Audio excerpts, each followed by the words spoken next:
And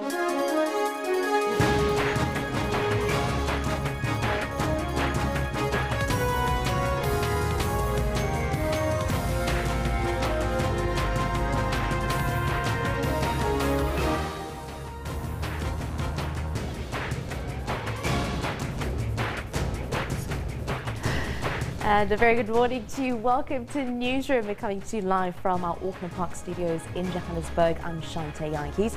And standing by with your sports is Kendall Makamate. Very good morning to you, Kendall. Doing your moneymaker walk this morning. Yes, felt really good. Polished my shoes for this one today. Good morning to you. Good morning.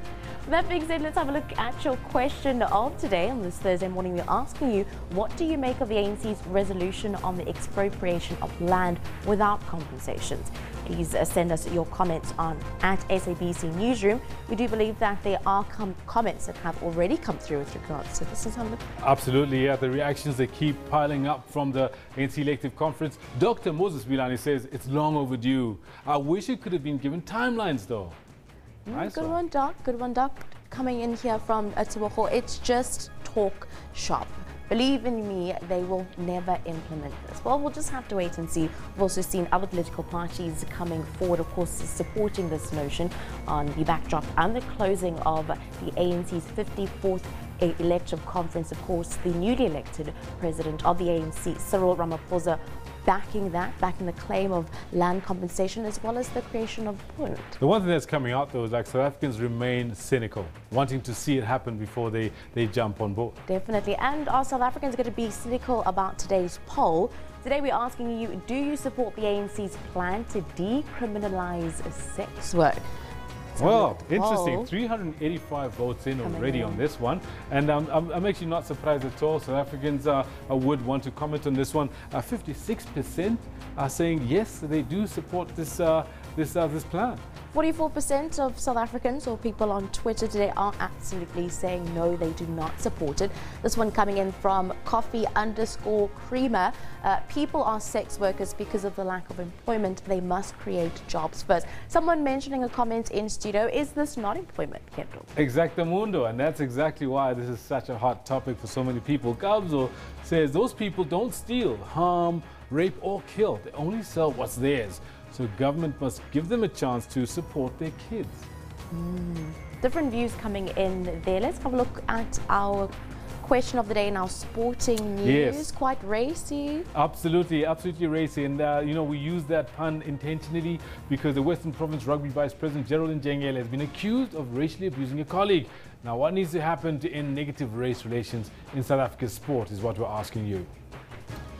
And an interesting comment that's come in, and literally it's as South African as it can be. Carl says, right, end bad race relations. Well, what about the story yesterday that the ANC is planning to steal land from whites without compensation? The world is finally seeing what we've known for years now, Zimbabwe 2.0. You know what? In South Africa, you cannot separate race, politics, and sport, clearly. Not yet, at the least. But that being said, though, something we can separate, at least for now, are our headlines. So let's have a look at this morning's headlines.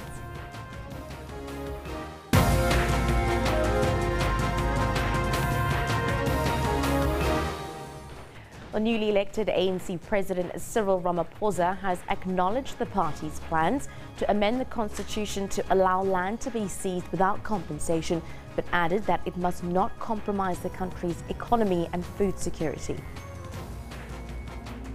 All the ANC senior leaders who wanted to contest the top 6 positions have made it to the governing party's National Executive Committee, which was announced in the early hours of this morning. Some news abroad. Zimbabwean President Emmerson Mnangagwa will address a high-profile business conference in Pretoria today as his administration strives to revitalize the economy through attracting investments. And coming up in all your sporting news, Kendall takes us through it. Thank you very much, Shante. Hearty good morning to you at home as well. This is what we've got for you in the sports today. Bloemfontein Celtic hold SuperSport United to a 1-1 draw at their Dr. Malimela Stadium in the Absa Premiership's last match of the season. For a goal, it's gone in, and it's a debut goal for Darren Smith. He's delighted. SuperSport United level. Oh, what a Christmas present that is for the 21-year-old MDC star. Wonderful stuff. Use of the feet, and he smashed this one. Many a mile, and it's gone for 6. A record fifth wicket 131-run partnership by John Smuts and Christian Jonker inspires the Warriors to a 6-wicket victory over the Haifa Lions at the Wanderers. And Western Province Rugby Union Vice President Gerald Njengele is in trouble after allegedly racially abusing Jesse Klaassen, the national manager of a SARU-affiliated rugby development initiative. All this and more I have for you later on at about 10:40. Do stay with Shantae though, as she's got riveting news. Thank you very much, Kendall. Let's have a look at your top story this morning. Well, newly elected ANC President Cyril Ramaphosa says the land issue has caused a great deal of pain amongst South Africans. He was delivering his maiden speech as head of the ANC at the close of the party's 54th National Elective Conference at Nasrec in Johannesburg. Ramaphosa has acknowledged the governing party's plans to seize land without compensation, but adds that it must not compromise the country's economy and food security. If there is a matter in the African National Congress and amongst our people which has preoccupied the membership of the ANC and the people of our country enormously, it has been the issue of land.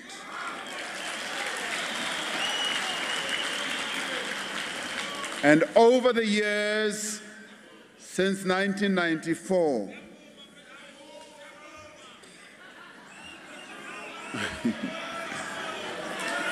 Amanda,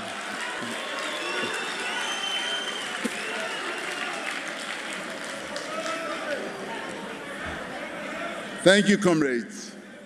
If there is an issue that has preoccupied our people greatly since 1994, it has been the question of land. This conference, with overwhelming agreement, unanimous agreement, has resolved that the expropriation of land without compensation should be amongst the mechanisms available to government to give effect to land reform and redistribution. It has also been resolved that in implementing this decision, we must ensure that we do not undermine the economy, the agricultural production, and food security in our country. That is what is important. And as the ANC, so that it is also well understood, the African National Congress has always taken care to seek to manage the economy of our country in a way that will advance the interests of our people. There have been weaknesses from time to time, but in the main, since 1994, we have taken care to manage this very sophisticated and complex economy of South Africa with due care. And even with this decision, we are going to make sure that as it is implemented, we will manage the process of the implementation of this decision properly with due care to the interests of our people as a whole. Ramaphosa has taken a tough stance on corruption. He vowed to fight both public and private sector corruption. There are many things that we have sought to address at this conference, and we have also dealt with difficult matters in the state, and we have had to confront the critical issues that we have been having to deal with regard to critical institutions of our state that were targeted by individuals and other people through the exercise of influence and manipulation of governance processes. This has led to the weakening of our state-owned enterprises whose governance and structures need to be revamped, and we are going to revamp our state-owned enterprises.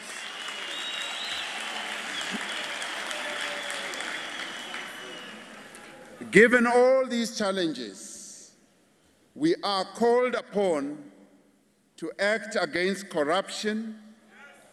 As our declaration says, we are also called upon to act against collusion and other economic crimes prevalent in both the public sector as well as the private sector. We are also called upon to investigate without any fear or favor the so-called accounting irregularities that cause turmoil in the markets and wipe out billions and billions of rands from ordinary South Africans. Now, this conference has resolved that this must be acted upon and it must come to a stop. Corruption has to be brought to a stop, and it must happen with immediate effect.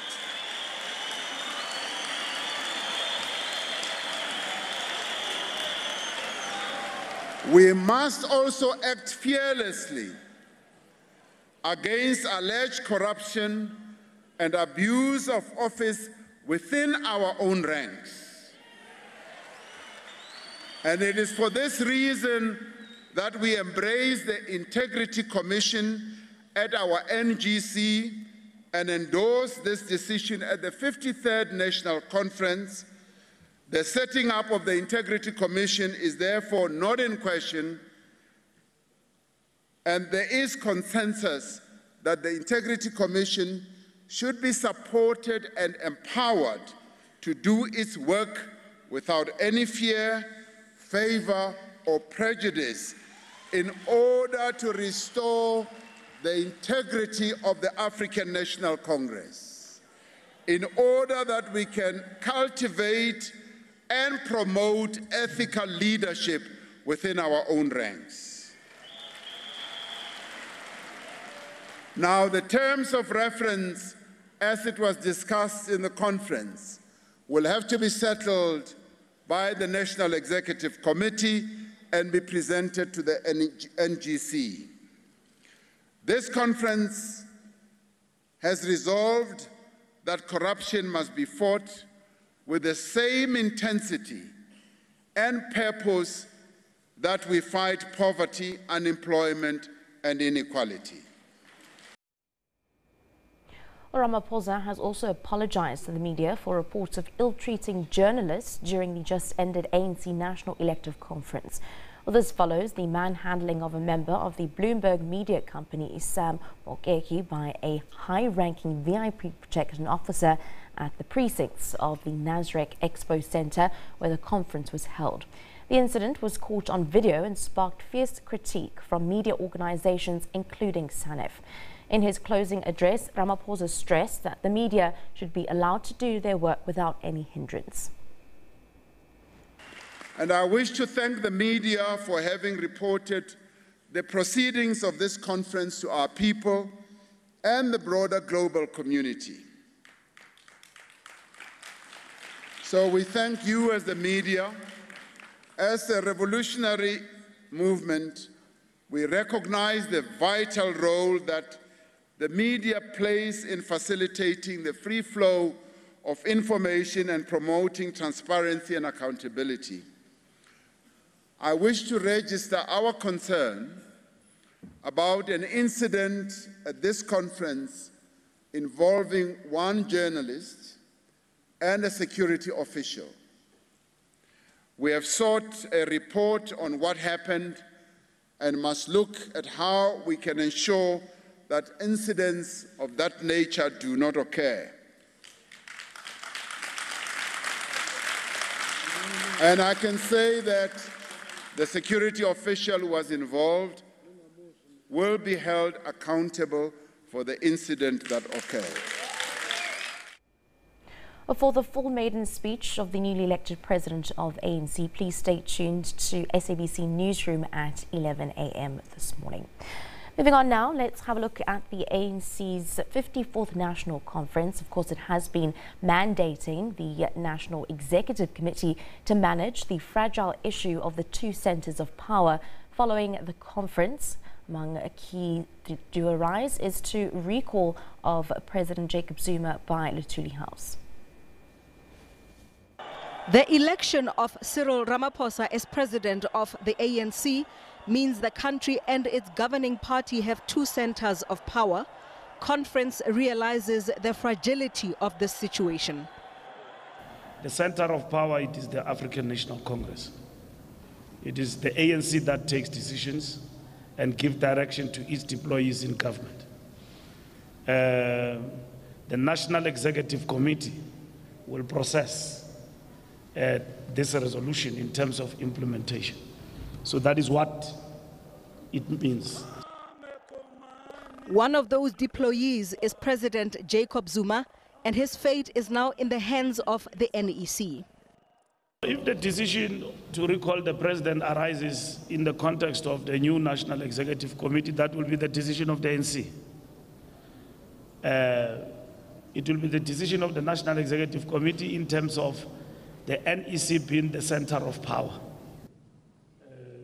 The Renewal Commission has also endorsed the resolution to institute a commission of inquiry into state capture. And another burning issue, white monopoly capital. The ANC insists it has used the term since its Morogoro Conference of 1969, and Bell Pottinger cannot be credited with it, but it requires urgent attention. One of the things in disciplining monopolies raises the question of strengthening competition authorities as one of the areas which need to be, or as one of the steps which need to be strengthened or utilized to ensure that the monopolies are disciplined. The Constitution Commission has clarified that those elected to higher structures should relinquish their lower positions, and the lower structures will decide who takes over. Provincial chairpersons David Mabuza and Ace Mahashule should be happy with how the resolutions of the conference affect them, but eyes will be on their provinces to see how smooth the process of filling those vacancies will be. However, the fate of President Jacob Zuma hangs in the balance, depending on how much more pressure the NEC gets to recall him and how many members of the NEC agree. His stay at the union buildings might be short-lived. Ntakwana Ngatani, SABC News, Nazareth, Johannesburg. Well, Chairperson of the Peace and Stability Commission, David Matlobo, says the ANC elective conference sitting in Nasrec in Johannesburg has resolved that all cases of corruption within government must be investigated with speed. He says there is no reason why there haven't been any arrests after convictions of any form of misconduct or corruption within the government institutions.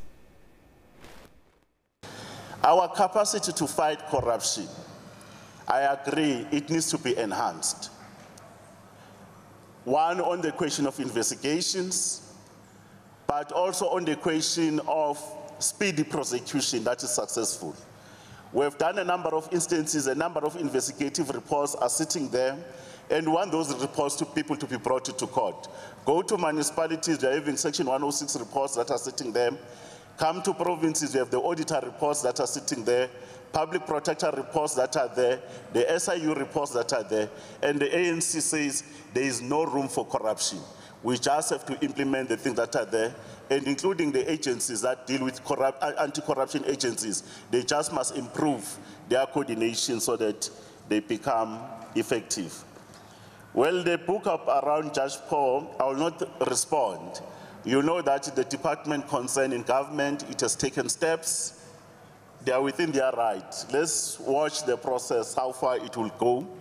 You can engage in public, but it's not taking us anywhere. I will have my own view, but it was not what we discussed in plenary.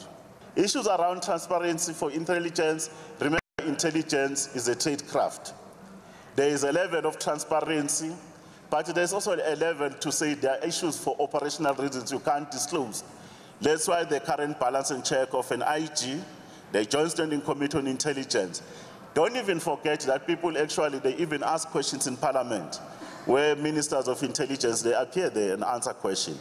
But if it is operational, it's a tradition, international one. It's not a new one. You don't discuss operations.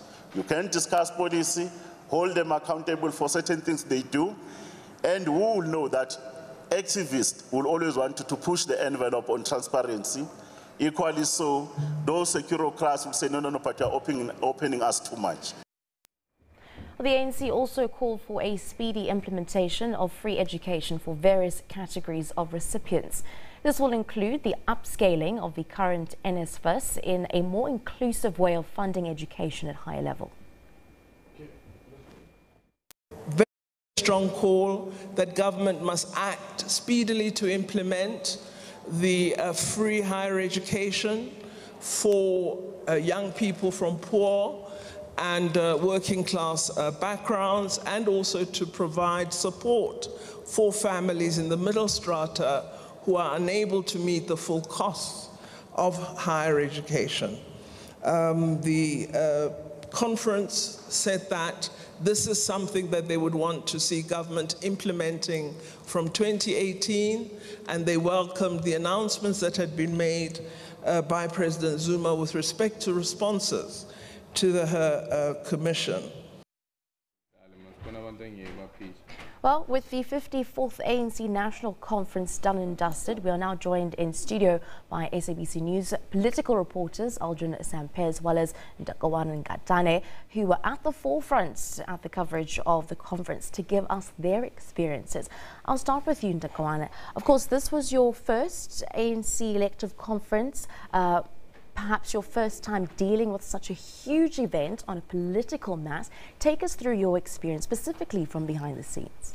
Well, I think the sheer size of it is the first thing. I mean, more than 5,000 people in one room is quite a big thing. I mean, I saw it from the early days when I went to Nasrec to get a look at the preparations, the logistics. But also, I think the other thing that stood out for me would have been the relations, the whole running of it, and the relations with the media. But in this particular instance, I think you've just spoken about an incident that occurred. And it was surprising for me that there was so much division between the media itself and the delegates at the conference. I thought it was surprising for me, but only to find that it was actually the same for other reporters as well, who had covered the ANC conferences in the past, because they were saying that they were seeing that for the first time.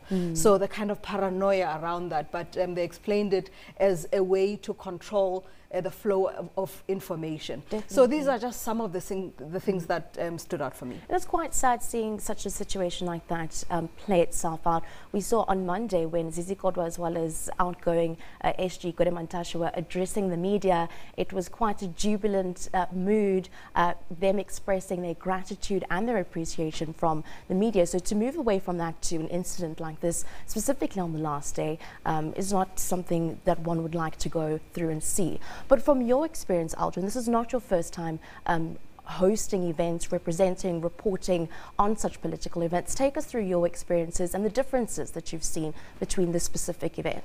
Well, I'll tell you what, the first time I covered the ANC's elective conference was in 2012 in Mangaung. And the difference in it is probably tangible in terms of the nuances, in terms of the campaigning, as well as the politics that were at play. Because in Mangaung it was different. It was President Jacob Zuma who was running to become president again for his second term. He was running up against the likes of Kgalema Motlanthe. So the level of contestation wasn't as high and as severe as this particular conference. So that's something that was quite interesting. And just speaking about having access to the delegates and what the ANC was saying, that they tried to control the flow of information and to actually bar reporters from speaking to delegates of the conference. And the ANC this time around, there was more control around who do you speak to, at what time do you speak to that particular person. And that was something quite interesting, because in Mangaung that wasn't the case. The Mangaung conference took place at the Free State, at the University of the Free State, and there was a big marquee that was set up. So sometimes you could walk up to the marquee, but sometimes you'd be barred to get inside the marquee. But it wasn't as tense as it is here at Mangaung, here in Nasrec. With that being said, take us through the atmosphere. Of course, watching on TV, we don't necessarily feel the emotions as much as one would. We obviously are relying on camera angles, camera movements, and then also on social media. I saw a clip coming in from a journalist, Nicholas Bauer, I believe, with regards to actually capturing President Jacob Zuma's facial expression the moment that Cyril was actually announced as newly elected ANC president. This is the other difficulty, I think, that we're starting to have with the ANC, and I guess it's probably something that needs to be addressed with the ANC going forward, because what I've noticed is that now, with big events, the ANC is in charge of the control of cameras. So just for viewers at home, so normally what happens when there's a big event is that all broadcasters would bring their cameras, the cameras would be set up in the venue and so forth, and they are in charge of the control of what the people see at home. This is an editorial decision that's taken by the broadcast in terms of what the viewers see at home. But now those editorial powers have been taken away from the broadcasters by the ANC, and the ANC is now providing the pool feed. And that's the reason sometimes you couldn't see an expression like how President Jacob Zuma was responding to, or President Jacob Zuma was reacting to the election of Cyril Ramaphosa. Had it not been for the likes of Nicholas Bauer, we would have missed that moment that President Jacob Zuma responded to this. Also, when Cyril Ramaphosa was being escorted onto the podium, and when the former NECs were leaving, these are crucial moments in terms of visually. These are the NEC members who are now walking away. It's their last term, it's the last day in office, and now finally it has come to an end. But those are the type of visuals that we didn't get. And it's the same thing that happened during the Siyanqoba rally as well, where the ANC took control of the visuals that was being fed from the Johannesburg Stadium. So all we could do as the media is that we could just plug in our cables and get their feed and get the ANC's feed. But I have to tell you, I think I kind of went through a roller coaster of emotions, because at the beginning, with the opening address by President Jacob Zuma, I was kind of discouraged with the message that he sent out to say that the media is divisive, it's being used, and so on and so forth. So that kind of played itself out, I think, in the incident that we saw. But then at the closing of it, with Cyril Ramaphosa, the new president, saying he acknowledges the role that the media has to play, and even apologizing for that incident and saying that it will be looked into and whoever was responsible will be held accountable. I think it kind of restored sort of the feeling that I thought I should have about how I interact with the ANC. Definitely. Let's have a look at the actual balance and the quality of reporting from the conference, not only specifically from the SABC broadcasting, but across the board. Well, we have been praised. Thank you much. Thank you a lot. Lots of compliments. Lots of compliments that came through from people who are watching the coverage, and people basically saying that out of the three main broadcasters here in South Africa, they feel that the SABC was more balanced in terms of the stance that they were taking. They were accusing one specific broadcaster of being pro-Cyril Ramaphosa and the other one of being pro-NDZ, and that has played out even heading into the ANC's elective conference, because you've seen a lot of criticism in how the different broadcasters have been covering the events. And tell you what, Shante, you could say something like, during this conversation, I could say something like, it's a must that it must happen. And they will say, he's a supporter of Lindiwe Sisulu because her campaign is, it's a must. The campaign slogan was, it's a must. Or somebody says, well, I'm ready to do this. And he's a supporter of NDZ. In your experiences? I think also the analysts that we brought through, people felt that they gave them a fuller picture of how they should be looking at this from an economic perspective, from how it affects them as individuals, I think, in society, and how, as we went through each step, everything was unfolding, I think we were praised a lot for our choice of analysts as well. Takole, let's actually discuss the pressure of covering such a huge conference, 360 rolling coverage live, expecting updates early hours in the morning, and also on the first day we saw a nearly 20-hour delay to the actual start. Well, I think we really have to credit our managers, I think, not only for pushing us hard, but I think for encouraging us as well. I think that we didn't sleep most of the time. I think Aldrin would leave at 11 p.m. at night, and we were there 6 a.m. So we were there almost, 24 hours a day. So it was a lot of pressure, but I think it was enjoyable pressure in the sense that one for me particularly, I think I got to learn a lot about the significance of the ANC, not only in South Africa, but worldwide, because we had worldwide media coverage. It wasn't just local media that were there. We had colleagues from all over the world. Now, Aldrin, I saw you covering some extensive interviews, and you're not someone that could be pushed over very easily. But take us through your views on the actual validation of the credential process, what that was like, and some of your views that you wanted to get out of that.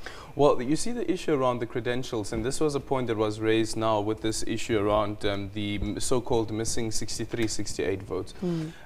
It was a missed opportunity for the ANC to give accurate information on the reporting, because the reporting that went out, and this is of course through delegates who are sitting in conference, and the sources that we have that are sitting through conference and who are sending us information.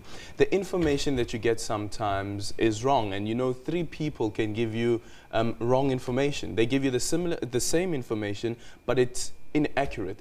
Like, for instance, we have been running with the issue of 68 missing votes, and I've been making the argument that it cannot be 68 votes, missing votes. If anything, it must be less than 68 votes, because we know at least of one person, and that is Willem Kize, who did not vote. So it must be less than 67, or rather less than 68 votes, probably 67, probably lesser than that. And it's only at the final day of the conference, which happened to actually be early this morning, in the wee hours of this morning, that we heard confirmation that it is actually 63 votes that were not counted, and only was it 16, and only 16 votes were valid, and those 16 votes that went to Senzo Mkhunu, those votes wouldn't really change the outcome. But had the ANC take control of this issue and came out and say that, yes, there is an issue around missing votes and so forth, however, it's not 68, it's 63 votes, we are still dealing with the issue. And when we have clarity, then we'll come out and explain. The elections agency, they also made it's a huge blunder, because they had an opportunity to go to conference and tell conference that we have this issue that we're currently dealing with, and before we make the announcement of the results, let's first deal with this issue and make sure that when we make the announcement that there are no loose balls in terms of questions that would be raised in terms of the integrity of the process. But I think also the fact that they took a whole day really to deal with the issue. I mean, it delayed the conference by a whole day. Again, added to that uncertainty in terms of us not knowing whether, in fact, there was something actually really, really wrong with what had happened. So I think, as Aldrin said, they missed the opportunity by not communicating well and, as frequently enough to ensure that the negative perceptions don't overtake what was actually happening in the conference. And the weird thing about it is that when you do that, even with the level of debate and the quality of debate in the various commissions, because Paulo Jordan was saying it yesterday as well, that people were more preoccupied with what's happening outside in terms of the contestation, in terms of it's not known what's happening with the 68 votes as it was thought to be or reported to be at the time.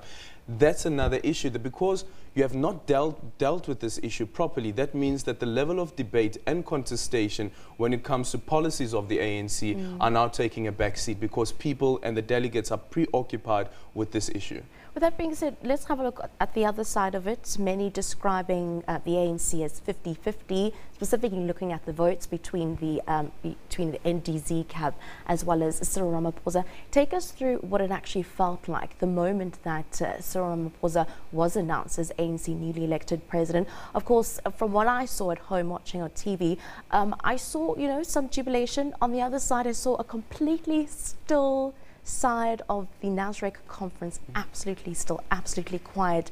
No one clapping hands, no one smiling. Take us through that. But I think, you know, the big moment for me was just before the results were announced, because up until that moment, really, no one knew which side it would go. I think we've been saying that even from the provincial races, in terms of the nominations, the results were kind of, you know, neck and neck. So you didn't really know who it would go for. So up until that final moment, we still didn't know who it would be. So honestly, it was a highly contested conference.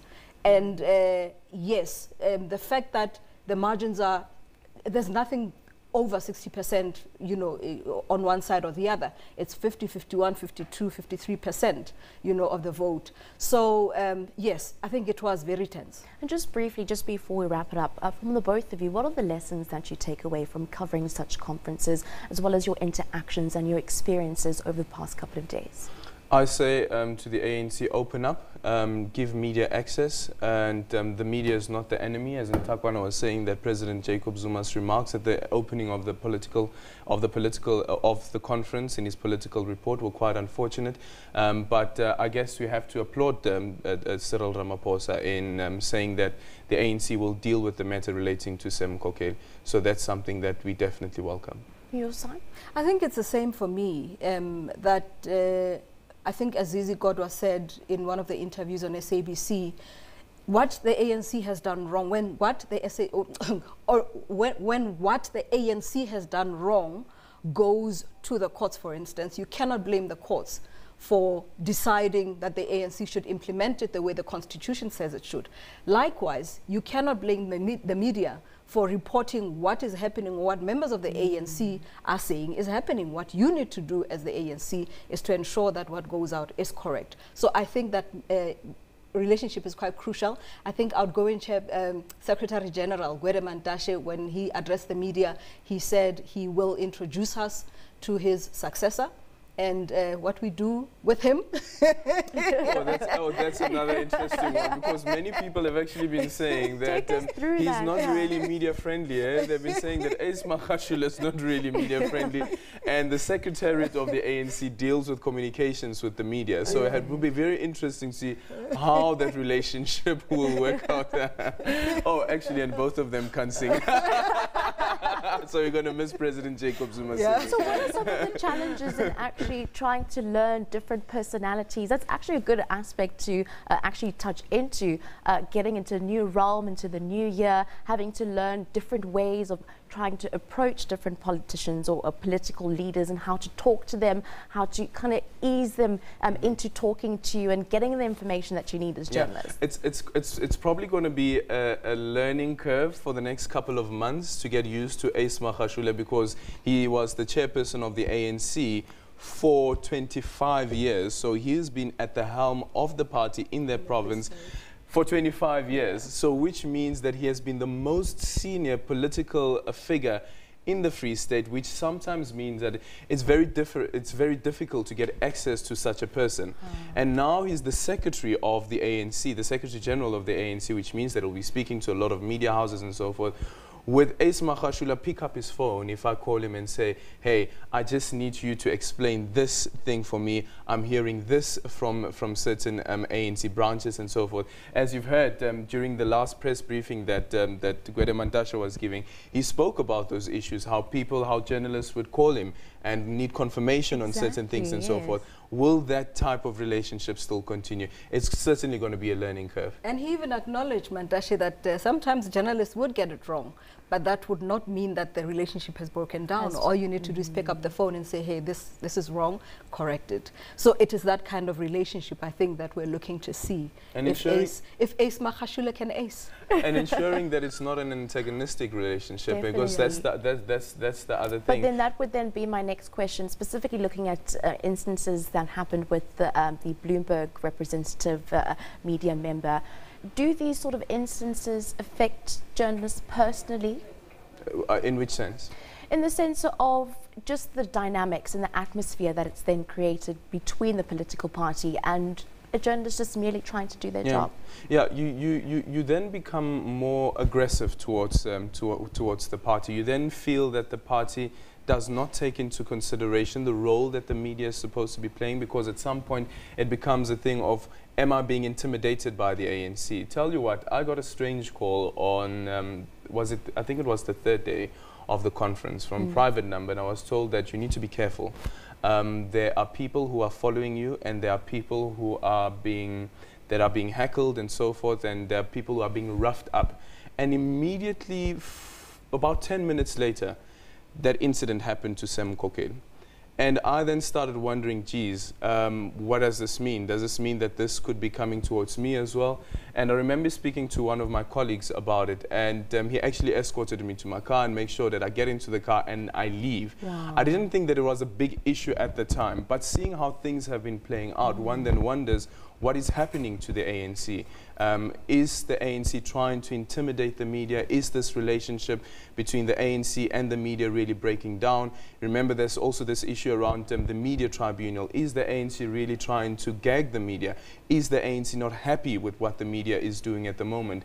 Because it's not just about the ownership of the media, but it's also about the relationship that us as the reporters have with the people who are at the coalface of the ANC's systems, and those would be the likes of Ace Magashule. How do we control that relationship and make sure that that relationship is mutually beneficial, not only for the ANC, but also for the country? Definitely. Your views, comments, closing comments on that? It's quite shocking information that you're telling me. One doesn't really grasp how dangerous a job of a journalist can actually be. And you still have to continue with the job at hand. Yeah, I think the ANC should look at it this way, that South Africa is seen as one of the countries where the media really is respected up to now. If you look at other African countries, I mean, I'm here from Lesotho because the situation was not conducive for me.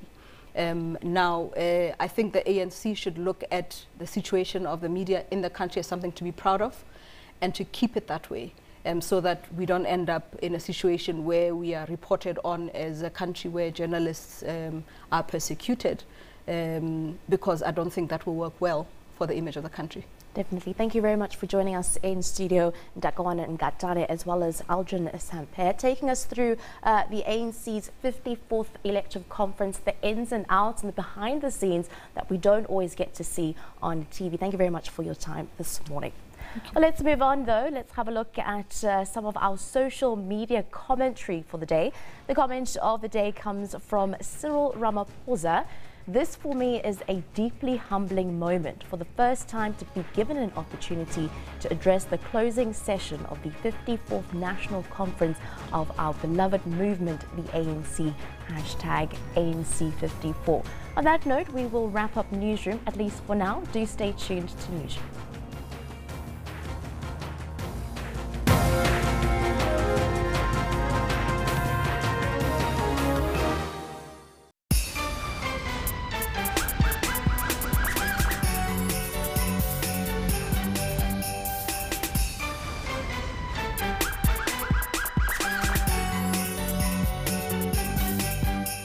From script to screen, from yelling action to taking you on a journey. Radio producers, script writers, on-air presenters, news reporters, sports analysts, keeping you informed, educated, and entertained. For us, it's not a job, it's a calling. We do this and more because you do your part. SABC TV licenses, made possible by you.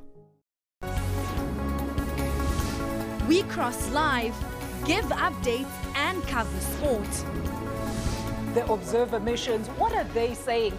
It will be a very difficult announcement to make, to say whether these elections have been free and fair. 1 in every 100 people are diagnosed with arthritis daily.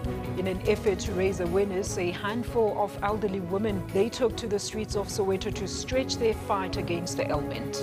Western Province upset the Sharks by 33 points to 21 to be crowned the 2017 Currie Cup champions at the Kings Park Stadium. In Durban.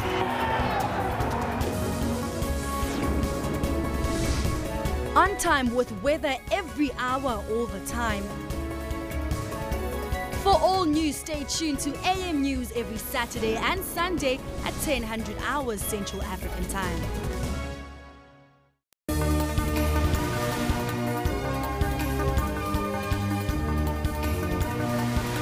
We are your eyes in all major events around the world.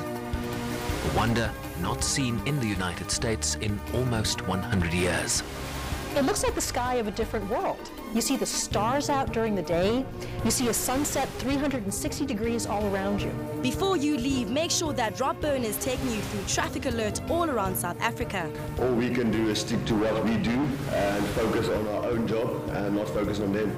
The Boks will also don the red jersey in this match to mark the 25th anniversary of rugby unity in South Africa. An update on all major currency to guide you.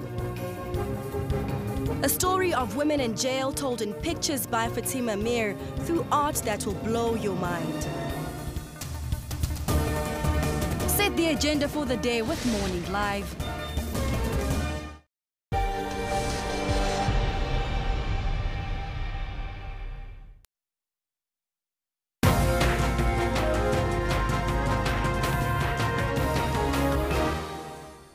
Welcome back to Newsroom. Let's have a look at your other stories. Well, ShopRite Checkers supermarket workers are due to go on strike tomorrow. COSATU says the one-day protected strike is expected to be supported by more than 30,000 members of the Sakawa Union. Their demands include a reversal of changes to working hours, the reinstatement of Santon Checkers employees who were dismissed for protesting against these changes, safe transport for night shift workers, and a guaranteed number of minimum working hours for part-time workers. Operations aimed at fighting crime and reducing road fatalities this festive season are yielding positive results in Mpumalanga. Over 500 people have been arrested in less than a week. Traffic volumes have increased on the country's major roads as holidaymakers are traveling to different destinations. Law enforcement officials are all out, manning roadblocks and trying to ensure that motorists adhere to the rules of the road. The operations are proving to be a success so far. We are doing very well because even crashes, fatal crashes are lesser as compared to the last festive season. And I must say that the MEC also commends the law enforcers in the province. Recently they've arrested over 530 people for a variety of crimes, including driving under the influence of alcohol. These taxi passengers were left stranded. They could not continue with their journey to Mozambique because the taxi in which they were traveling in was overloaded. My journey was so nice until now. I mean, because our car is overloaded. So we're standing here because they fined him 2,000. And I went to pay in the court, so we're waiting for him now. Motorists have once again been urged to obey rules of the road to avoid road crashes. Moedi Maslela, SABC News, in Bombela, Mpumalanga. Well, Zimbabwean President Emmerson Mnangagwa is set to address a high-profile business conference in Pretoria today as his administration strives to revitalize the economy through attracting investment. Well, according to the state-owned Herald newspaper, a statement by Zimbabwe's embassy in South Africa says that all Zimbabweans in South Africa and all business people with an interest in investing have been invited. This will be Mnangagwa's first trip outside of the country following his inauguration in November after the removal of Robert Mugabe by the army. A few weeks ago, Finance Minister Patrick Chinamasa presented the 2018 budget, which included a raft of business and investor-friendly proposals, as well as plans to tackle corruption and waste. Some news abroad. Uganda's members of parliament have voted overwhelmingly to remove the age limit of 75 for presidential candidates, paving the way for President Yoweri Museveni to serve a 6th term in office. The bill reintroduces 2-term presidential limits, which were scrapped in 2005. The highly controversial bill passed with 315 votes for 62 against and 2 abstentions after 3 days of chaotic debates in which some opposition MPs were suspended while others walked out. It means that 73-year-old President Museveni, who has ruled Uganda for more than 30 years, can seek re-election come 2021. Well, the unpopular age limit bill will also see the terms of MPs and local government officials extended from 5 to 7 years, pushing parliamentary elections to 2023. Well, human rights lawyers say the move will entrench a dictatorial, autocratic regime that will reverse Uganda's democratic process. In some news abroad, international news now, US President Donald Trump has threatened to cut funding to countries that vote against the United States on a motion at the UN condemning Washington's recognition of Jerusalem as Israel's capital. Well, the UN General Assembly will hold an emergency session today to vote on a draft resolution that the United States vetoed at Security Council after all other 14 countries backed the measure. Trump's December 6 decision to recognize Jerusalem broke with international consensus, triggering protests across the Muslim world and drawing strong condemnation. Key U.S. allies, Britain, France, Italy, Japan and the Ukraine were among the 14 countries that voted in favor of the measure and are expected to do the same today at the Assembly. Well, the family of a slain Marikana miner will for the first time ever celebrate Christmas in a proper house. It's part of Mine Workers and Construction Union AMCU's promise to the families of the 44 victims. Matabeng Ntiyaho's husband, Andres, was among the group that had been gunned down by police.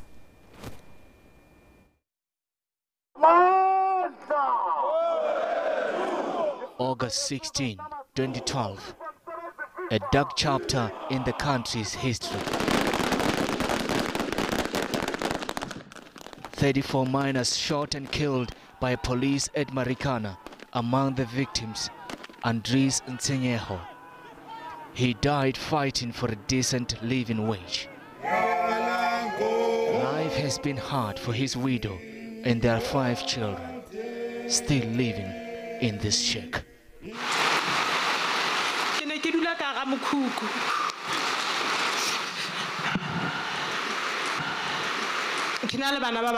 I lived with my 5 children in a 2-bedroom shack. My husband was working and his wish was to build a house for his children, but he couldn't because he was earning too little. More than 5 years later, the promised 3-bedroom house, the single parent overcome by emotion. I am speechless and overjoyed. I never thought that it would be possible for me to own a proper house. All families of the dead miners will benefit, including those of the 10 police and security personnel killed in the days before the massacre.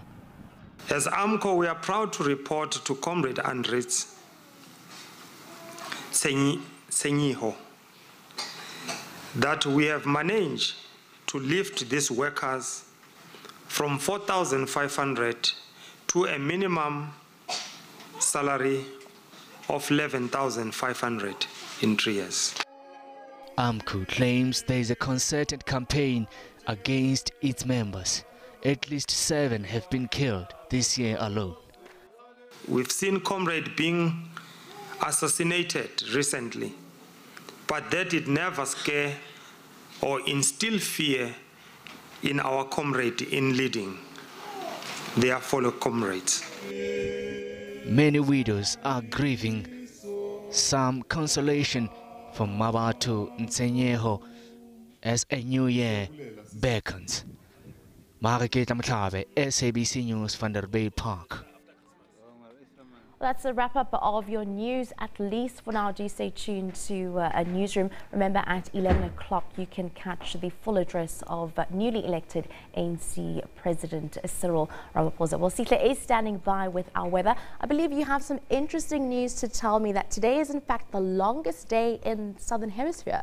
Yes, it's what we call the December solstice. What's actually happening is that the sun actually, it moves towards the southern parts, or the earth is doing three things. It's rotating, moving around the sun, and it's also rotating, tilting along its axis. So right now the southern hemisphere will receive the most amount of sun, and then after this we're going towards the shortest day. It's going to be shorter and shorter, maybe 1 minute per day, just a few seconds cutting off until we get into winter, the shortest day, and then the whole process goes on and on and on. Wow, well, you learn something new every single day. With that being said, let's have a look at your weather report. I hope that there's no rain because I just washed my car.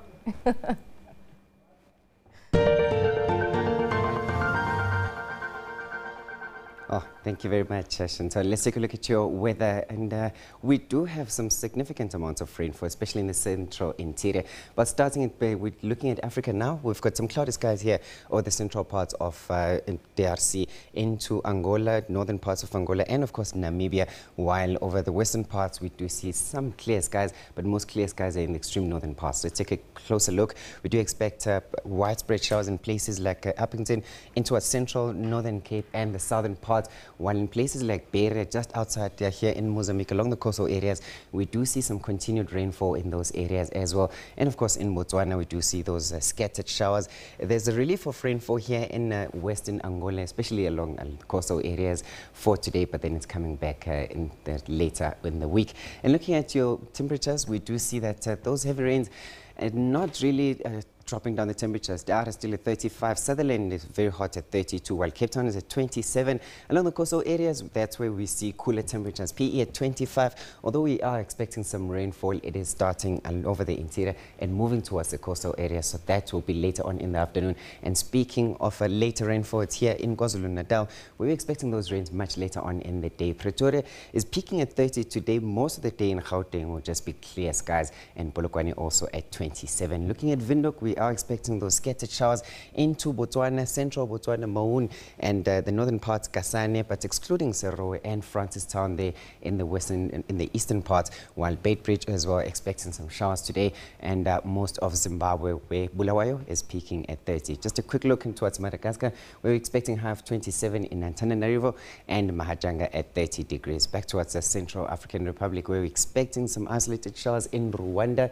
We're seeing Kigali at 22, lower temperatures there, including Kenya also seeing lower temperatures over the interior. But closer to the coastal areas, we're seeing some rainfall and hot temperatures. At 31 is Mombasa, and Lusaka today peaking at 29 degrees. And moving towards the east-western parts, we're seeing here Libreville is peaking at 28. Cameroon's coastal areas expecting some showers, but the interior moving towards the Central African Republic, not really expecting rainfall. We're just expecting highs of 37, very hot temperatures there, while in the southern parts, we're expecting continued rainfall, Kinshasa and Brazzaville, both peaking at 30 degrees. Now in the north, we are expecting some onshore flow, especially here along the northern coastline, affecting Libya and Algeria, while the interior sees clear skies in Chad, Niger, into Mali. We're seeing those clear skies continuing day after day. Temperatures in Ethiopia will be cool today. Addis Ababa is peaking at 21, while Juba is at 38.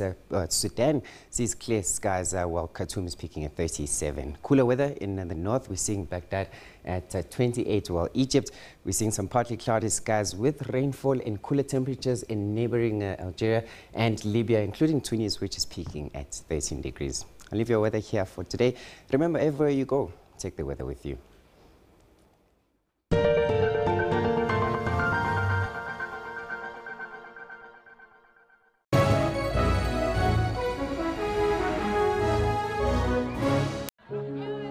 We're explorers. We always have been. Endlessly curious, always looking for answers, for new frontiers, for new stories. Because that is who we are. From script to screen, from yelling action to taking you on a journey. Radio producers, script writers, on-air presenters, news reporters, sports analysts. We spend late nights creating captivating storylines and earlier mornings keeping you informed, educated, and entertained. For us, it's not a job, it's a calling. We do this and more because you do your part. SABC TV licenses, made possible by you.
Very good morning to you. Welcome to Newsroom. We're coming to you live from our Auckland Park studios in Johannesburg. I'm Shante Yaki. It's good to be with you this morning.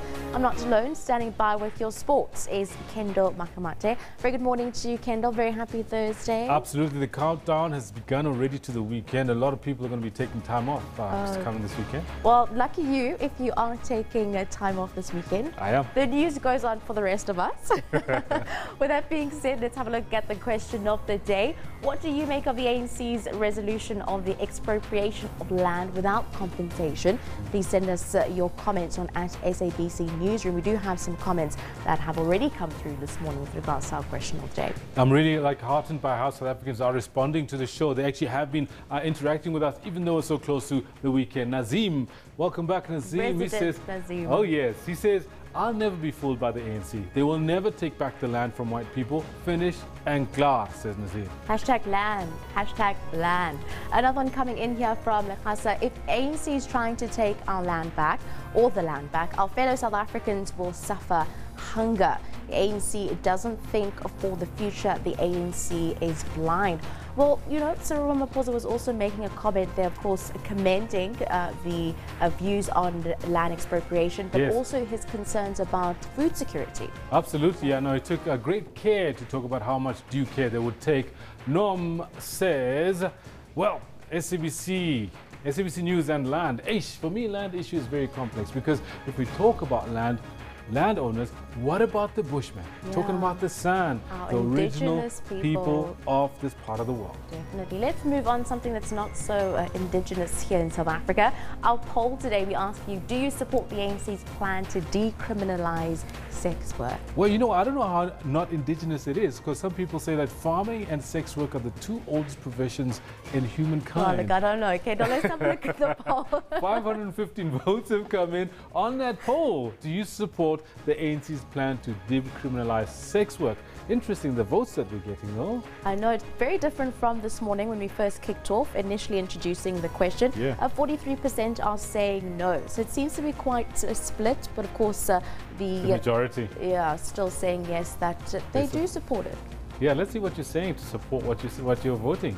Tsetse Makhalanyane says, I do not support it. In capital letters, he's definitely shouting, I do not support it. That's a disgust to our new generation. They'll grow up thinking that it's the only way to get money fast. The ruling party fails us now. Yerr. Hey. Titi is not impressed. Not at all.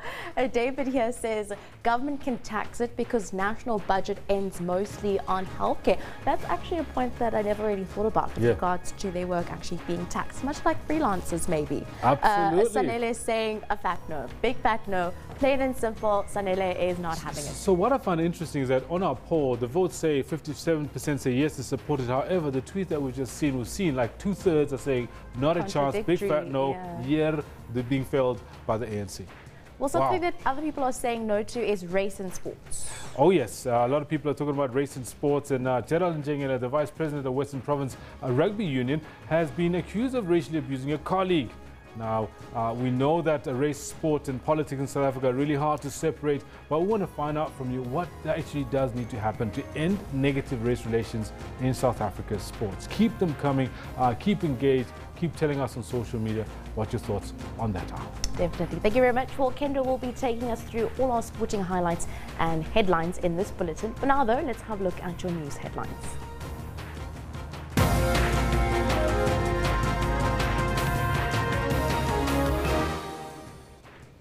The newly elected ANC President Cyril Ramaphosa has acknowledged the party's plans to amend the constitution to allow land to be seized without compensation, but added that it must not compromise the country's economy and food security.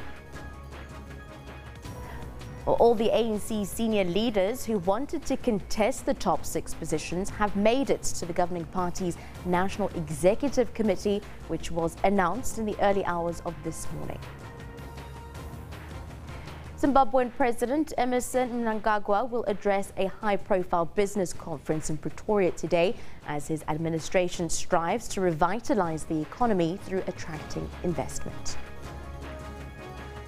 And coming up with all your sporting headlines and updates, Kendall takes us through. Thank you very much, Shantae. Good morning to you. I've got quite a full tank of sports for you. Stay close. This is what we've got for you today. Bloemfontein Celtic hold SuperSport United to 1-1 draw at the Dr. Mulimela Stadium in the Absa Premiership's last match of the year. Space for a goal, it's gone in, and it's a debut goal for Darren Smith. He's delighted. SuperSport United level. Oh, what a Christmas present that is for the 21-year-old MDC star. Wonderful stuff. Use to the feet, and he smashed this one. Many a mile, and it's gone for 6. A record 5th wicket 131-run partnership by John Smuts and Christian Jonker inspires the Warriors to a 6-wicket victory over the Highfield Lions at the Wanderers. And Western Province Rugby Union Vice President Gerald Njengele is in trouble after allegedly racially abusing Jesse Klaassen, the national manager of a SARU-affiliated rugby development initiative. I'll have these in more detail for you around about 10:40. Do stay with Shantae though as she takes you through the news. Thank you very much, Kendall. Let's have a look at your top story this hour. Well, newly elected ANC President Cyril Ramaphosa says the land issue has caused a great deal of pain among South Africans. He was delivering his maiden speech as head of the ANC at the close of the party's 54th National Elective Conference at Nasrec in Johannesburg. Ramaphosa has acknowledged the governing party's plans to seize land without compensation, but adds that it must not compromise the country's economy and food security. If there is a matter in the African National Congress and amongst our people which has preoccupied the membership of the ANC and the people of our country enormously, it has been the issue of land.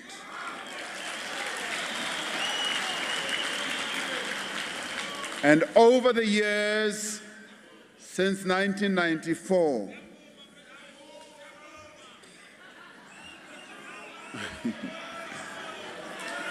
Amanda,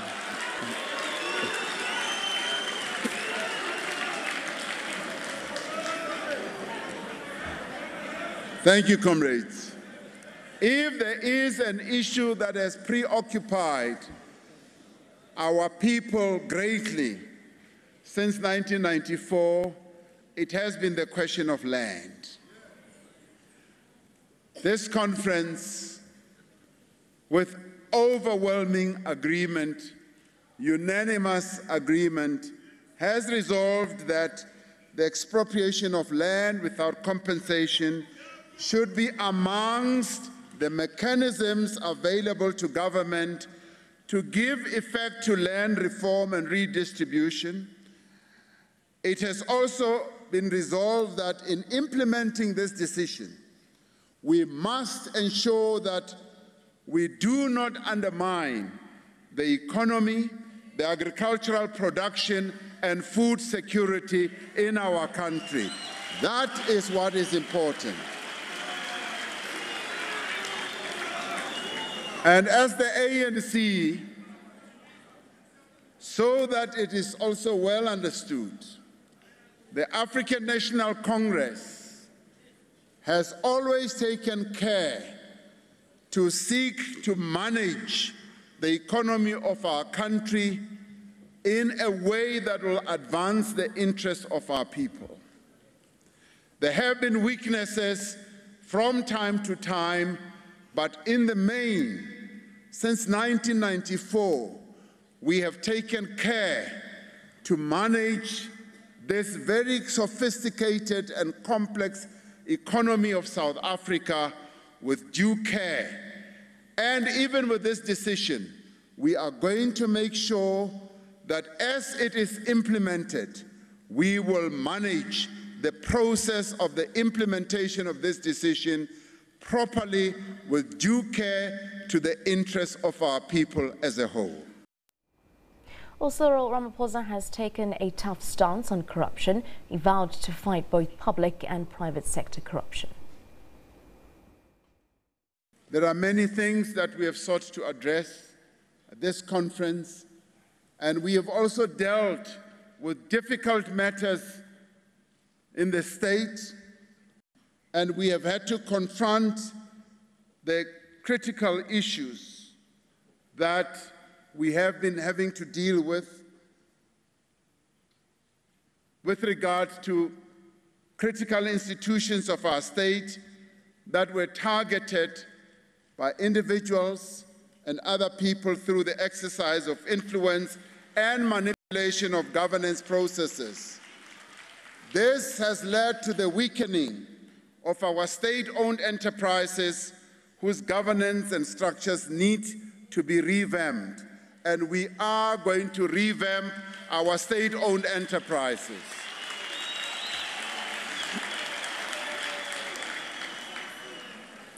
Given all these challenges, we are called upon to act against corruption. As our declaration says, we are also called upon to act against collusion and other economic crimes prevalent in both the public sector as well as the private sector. We are also called upon to investigate without any fear or favor the so-called accounting irregularities that cause turmoil in the markets and wipe out billions and billions of rands from ordinary South Africans. Now, this conference has resolved that this must be acted upon and it must come to a stop. Corruption has to be brought to a stop, and it must happen with immediate effect.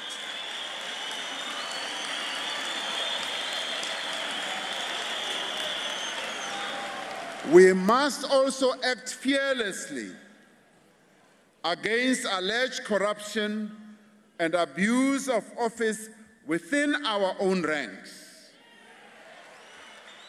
And it is for this reason that we embrace the Integrity Commission at our NGC and endorse this decision at the 53rd National Conference. The setting up of the Integrity Commission is therefore not in question,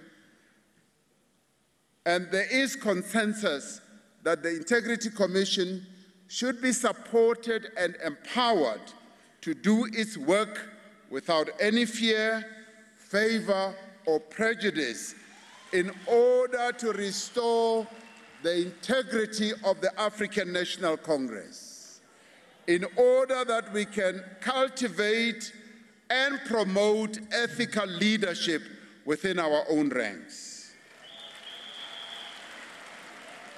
Now, the terms of reference, as it was discussed in the conference, will have to be settled by the National Executive Committee and be presented to the NGC.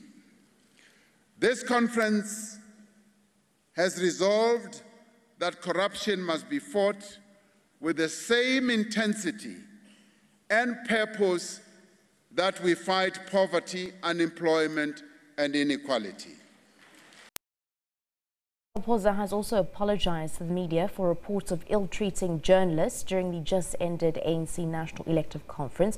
Well, this follows the manhandling of a member of the Bloomberg media company, Sam Mokokeli, by a high-ranking VIP protection officer at the precincts of the Nasrec Expo Center.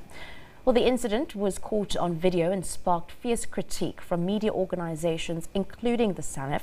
In his closing address, Ramaphosa stressed that the media should be allowed to do their work without any intimidation. And I wish to thank the media for having reported the proceedings of this conference to our people and the broader global community. So we thank you as the media. As a revolutionary movement, we recognize the vital role that the media plays in facilitating the free flow of information and promoting transparency and accountability. I wish to register our concern about an incident at this conference involving one journalist and a security official. We have sought a report on what happened and must look at how we can ensure that incidents of that nature do not occur. And I can say that the security official who was involved will be held accountable for the incident that occurred. For the full maiden speech of the newly elected president of the ANC, please stay tuned to SABC Newsroom. It will be coming up at 11 a.m. For now, though, the ANC's 54th National Conference has mandated the NEC to manage the fragile issue of the two centres of power following the conference. Well, key issues that arose or might arise is the recall of President Jacob Zuma by Luthuli House. The election of Cyril Ramaphosa as president of the ANC means the country and its governing party have two centers of power. Conference realizes the fragility of this situation. The center of power, it is the African National Congress. It is the ANC that takes decisions and give direction to its employees in government. The National Executive Committee will process this resolution in terms of implementation.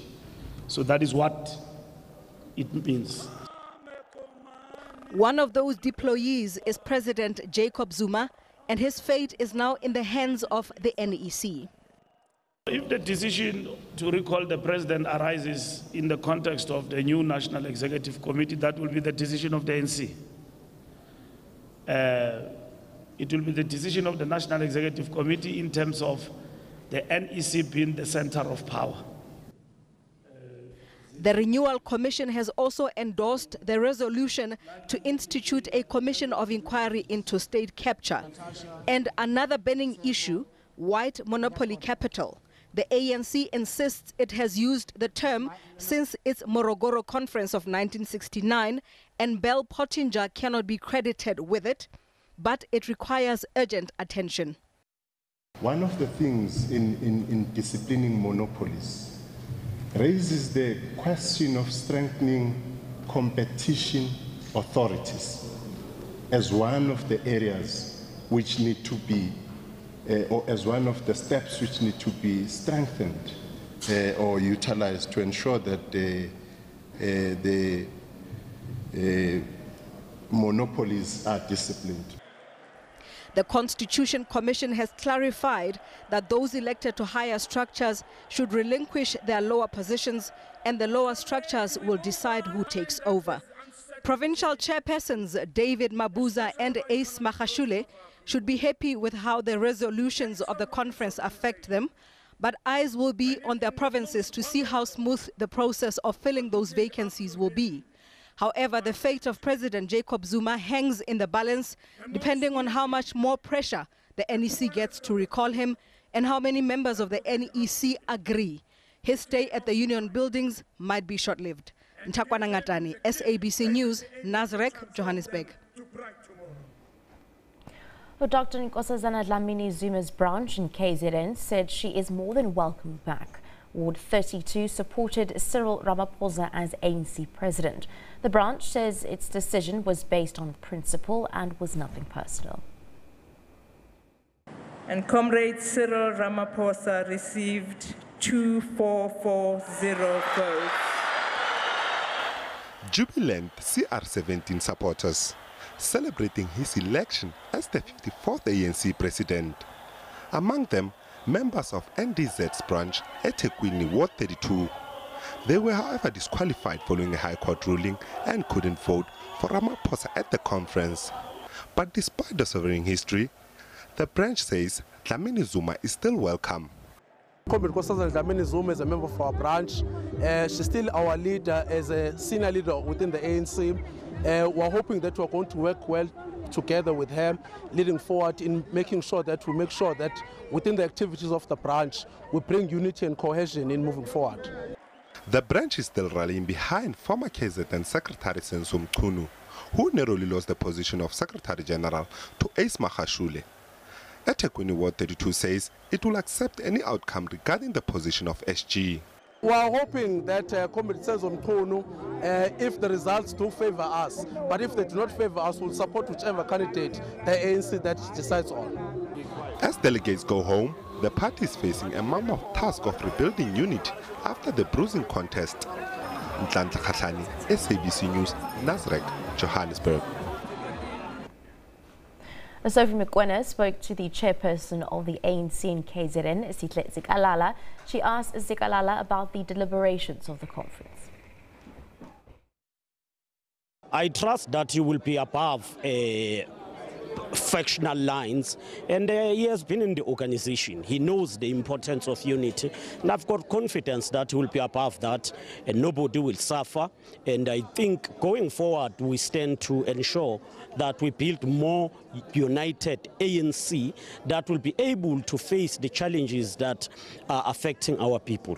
I believe, as a person who has also insisted on a number of occasions that we need to work for unity, I believe he will make a contribution to the unity of the province. But we are, as leaders of the province in KwaZulu-Natal, have a responsibility, we have more responsibility to ensure unity.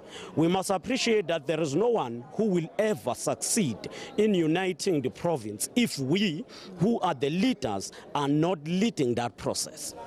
You, the leaders, unite to lead the process. Are you prepared to sit down with Senzo to say, Senzo, look how we suffered as the biggest province. How do you go forward? How do you heal?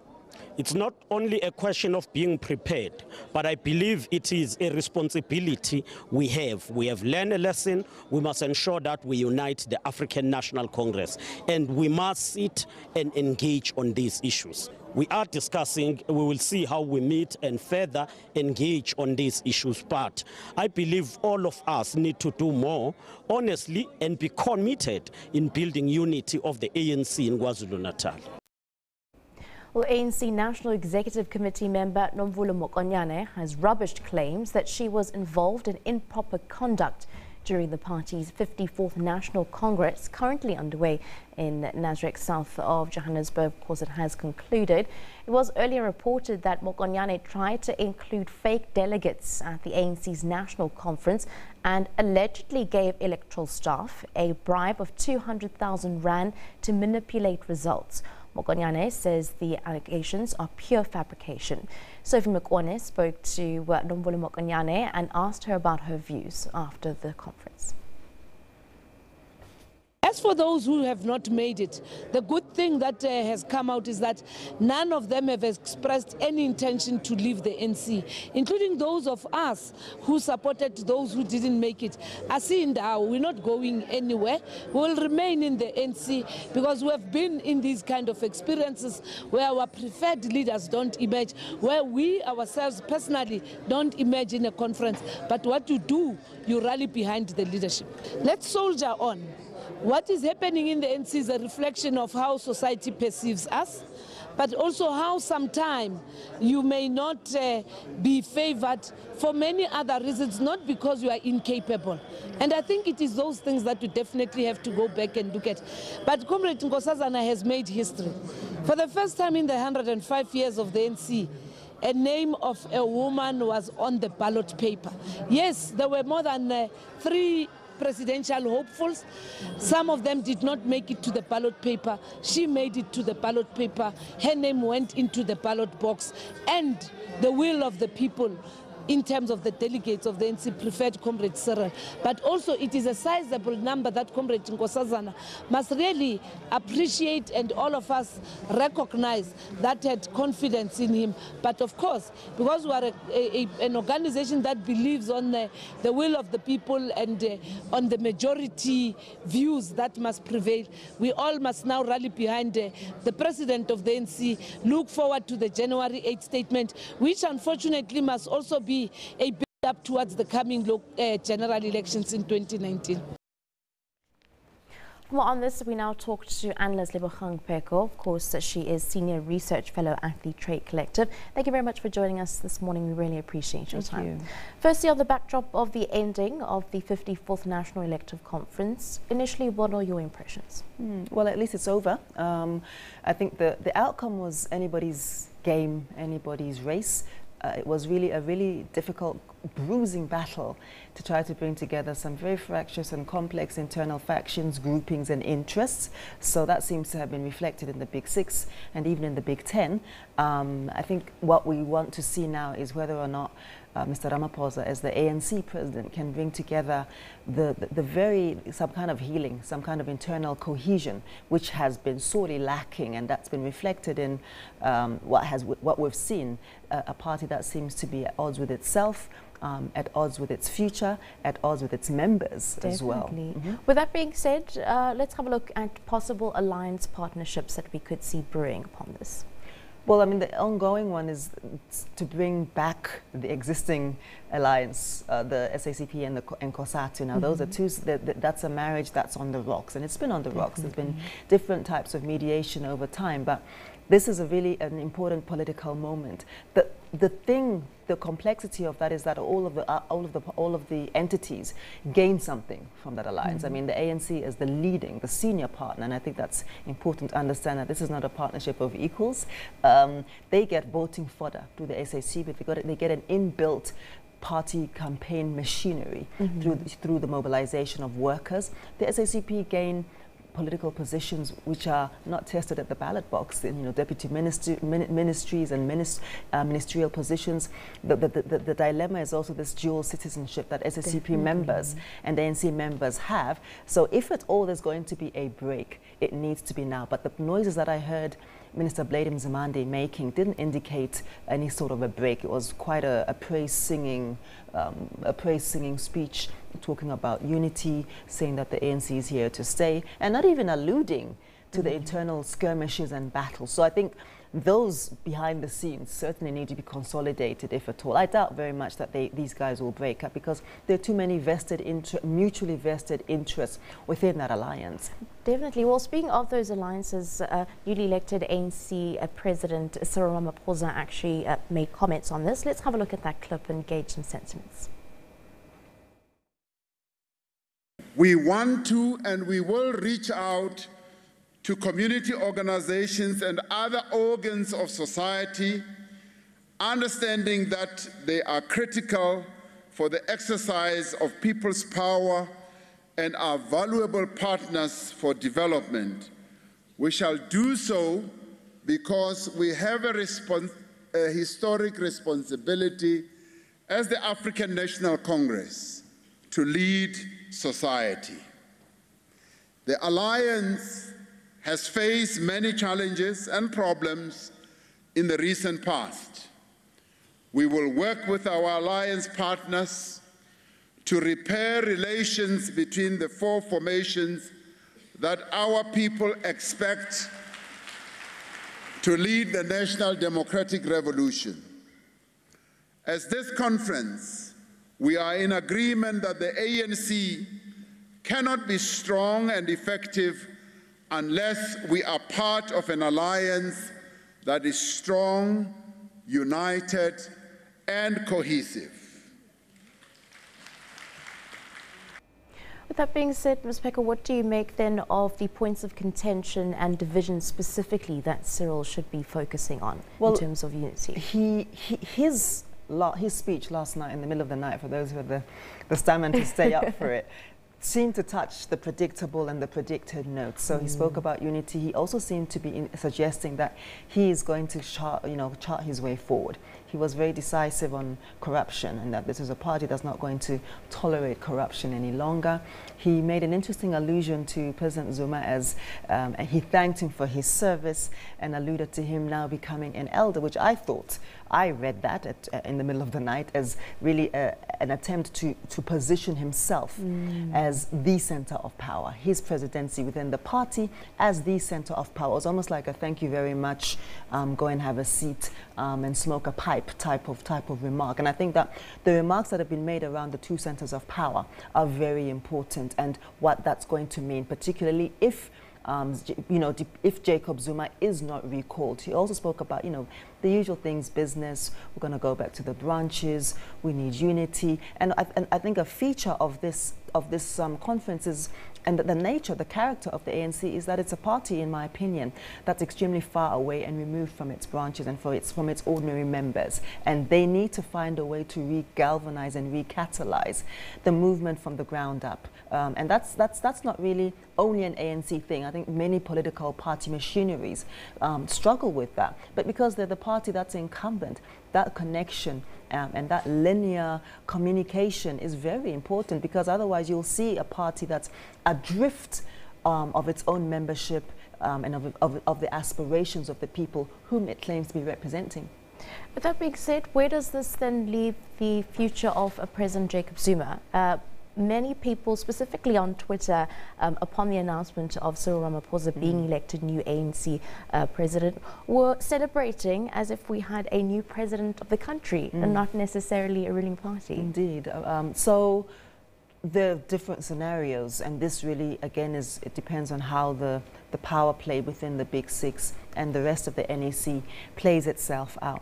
I think the one case scenario and many people's best case scenario is for President Zuma to be recalled as soon as possible, so that the work of building the ground for the ANC in preparation for the 2019 elections can begin. There's fairly common consensus that President Zuma is viewed as a liability and constant emotions of no confidence, that he seems to have survived like Teflon in quite a remarkable way.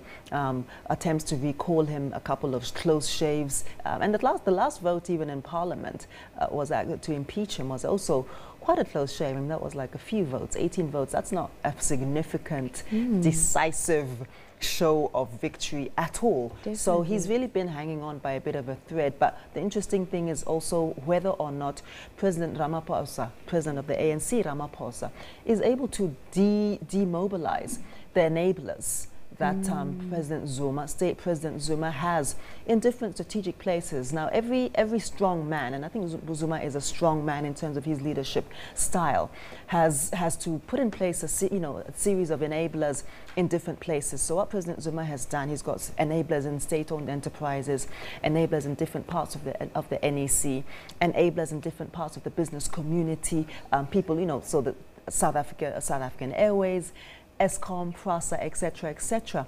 That then, and also enablers at the South African Reserve Bank, enablers in even some of the Chapter 9 institutions. Some would argue that she's not new anymore, public protector is an enabler of sorts. The outgoing public prosecutor, Sean Abrahams, also an enabler. So it's been a complex matrix of power play, of strategic alignments and alliances. And it's really, Cyril Ramaphosa's capacity to break up those cartels of power where Zuma has managed to entrench himself, be visible even when he is not visible, is very important. Definitely. Something else that Ramaphosa also weighed in on were gender equality issues within the party. I want us to have a look and listen into this as well.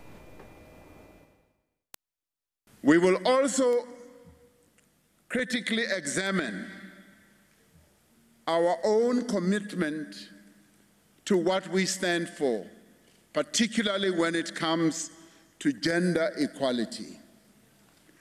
We must be conscious of the practices and attitudes that reinforce patriarchy within our organization and society, and we must work together to end these practices because they are simply backward.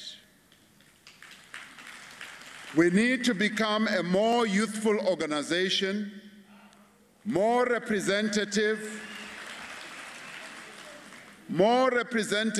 of the age profile of our population. And we need to have more young people represented in the structures of our movement. This conference has resolved that we engage and pay heed to the views and insights of the veterans of our movement. So here with us in the studio, of course, is a senior research fellow, Ms. Lebogang Pheko. Thank you very much for joining us. What are your views there on Cyril Ramaphosa, specifically talking about gender equality, the views? We're having a look at the ANC currently, if I'm not mistaken, does stand 90% male with only one representative in the top 6. Yeah, I think that's a really banal discussion and a really banal framing that he's offered. So the whole notion of the culture is something that he's touched on, but meanwhile we've got former Deputy Minister Manana who has appeared on the list. So if you're going to deal with the culture and the practice of the movement, how do you tolerate people who are completely unaccountable for their really reprehensible and behavior in relation to sexual violence and gender-based violence? And I think that the culture, this is not, you cannot parachute transformation in from the top. I've been saying this for the last couple of days. You cannot expect a few personalities to be able to then be a proxy for a transformative, woman-centric agenda that understands power relations between men and women in any organization. It's naive and it's quite tokenistic. If the ANC, like any organization, is not going to build cadreship from the ground up, where the young women in the youth league, where are the young women even at school level who are engaging in party politics, then it's not just going to happen. And also the culture that he mentioned is very important. I mean, how do you have people who have been charged with all sorts of sexual violence, impropriety? Those are the very same people who are then do they themselves subscribe to this, and what is the party saying? It's too schizophrenic. You cannot say one thing and yet entertain those sorts of behaviors on the other hand. And also, I mean, it's deeper than that. It's the culture of people behaving a particular way without women, towards women, lewd remarks, disrespect, etc. And I think that in most organizations, including political parties, there's an embedded, implicit machismo and lewdness that has become acceptable, and unless the ANC is willing to deal with that, it's going to continue to reproduce this and just have a few of the strongest women who are able to be resilient enough to fight through that, getting through. So that whole parachute thing is very tokenistic. It's not very useful. Now, earlier you touched on some of the members of the top 6. We do know that 3 of them are provincial members. How essentially is this going to work? Well, I mean, obviously, once as a provincial leader, you then vacate your provincial position and occupy the national position. There's no dual membership. I know that it's been tried and tested once or twice within the ANC. A couple of people trying to have both, and that's unconstitutional. Now, speaking of something that's unconstitutional or not, is the contestation of Ace Magashule, of course, his position as Secretary General. Your closing views on that? And the disputes, the disputes around the voting disputes and wanting to possibly take this issue to the courts. Well, I mean, I think it will always be viewed as a very suspicious or contested entry. It will always be viewed as something strange that happened. It illustrates that the party, the ANC, needs to perfect or improve its voting structure, its voting systems to be much more efficient and with far less gaps, much more transparent, in order to enable these sorts of unnecessary glitches not to happen again. I think all of us will always wonder what happened to the 68 votes. And just briefly, we are running out of time. I want to hear your views on Cyril Ramaphosa's land expropriation and, of course, his support for that. Look, talk is cheap. I mean, I think in terms of my reading of all of that is that the ANC is trying to recover the space that's actually been taken in terms of policy by the EFF. So I think it's a slightly cynical attempt to take that space. Thank you very much for joining me here in studio, Ms. Lebogang Peko, of course, Senior Research Fellow at the Trade Collective. We really appreciate your time this morning. Do stay tuned to Newsroom this morning. More news and updates coming up after the break.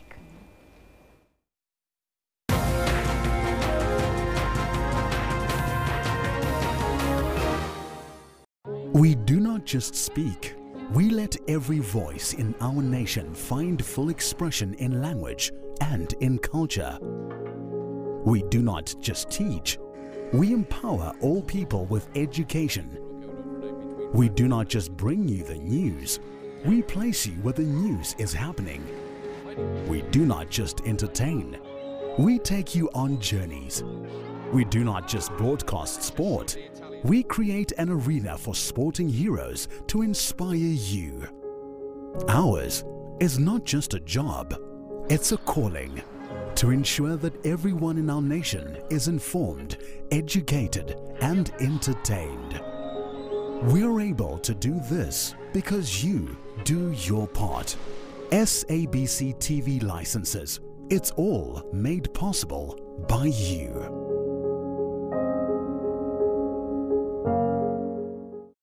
Our stories. How do I begin? Our lives. When all seems to fail, we will raise our voices a bit louder for our justice. I went into absolute shock. My whole body was shaky. I couldn't hold a phone, but there he was. I couldn't believe the nonchalant that they were still in the area 2 weeks later. And in times when the justice system is not able to help us with our individual battles, I'm willing to do anything. What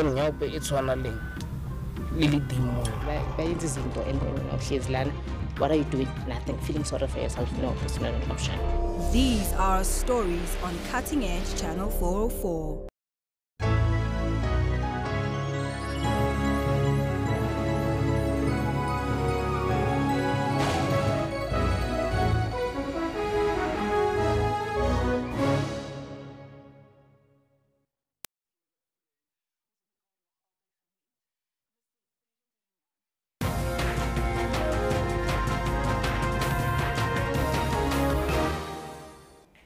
Welcome back. You're still watching Newsroom. My name is Kendall Makhamat, and of course it's time to bring you some sporting news and highlights. Now, Bloemfontein Celtic and SuperSport United played to a 1-1 draw in the Absa Premiership at the Dr. Mulimela Stadium last night.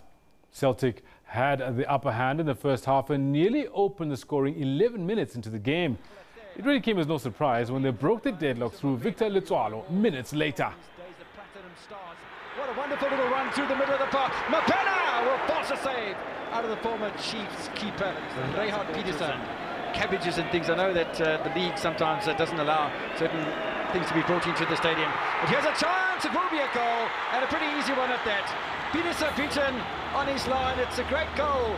And the man who scores, it looks like... Now Tsatsantsa hit back in the second half through debutant Darren Smith. Behind Lupisi, does well here. In fact, it's Maklasela. Space for a goal. It's gone in. The result sees the host Punya Selesela move to 6th, and the visitors SuperSport United remain in 11th place. Oh, what a Christmas present that is for the 21-year-old. Now, Brazil and Paris Saint-Germain star Neymar Jr. says he's adapting well to French football and is looking forward to a successful World Cup with his national team next year. He says he's a different player from 2014, but singled out Mohamed Salah from Egypt as a player to watch in Russia 2018. I think the best-known teams are the favorites, as always. Among them are Brazil, Germany, France, Spain, Argentina. These teams will be the highlights in any championship. Qualquer campeonato que esteja, eles vão ser. And for the surprise, I think Belgium has an excellent team and can be a surprise in this cup. Salah from Egypt is a great player who can make a difference in the World Cup. Eu acho que pode fazer diferença também na Copa do Mundo. Now, last year's runner-up, the Warriors have got their 2017 Momentum One Day Cup off to a flying start. A record fifth-wicket partnership of 131 runs by John Smuts and Christian Jonker guided the Warriors to a 6-wicket win over the Haifa Lions at the Wanderers Stadium in Johannesburg.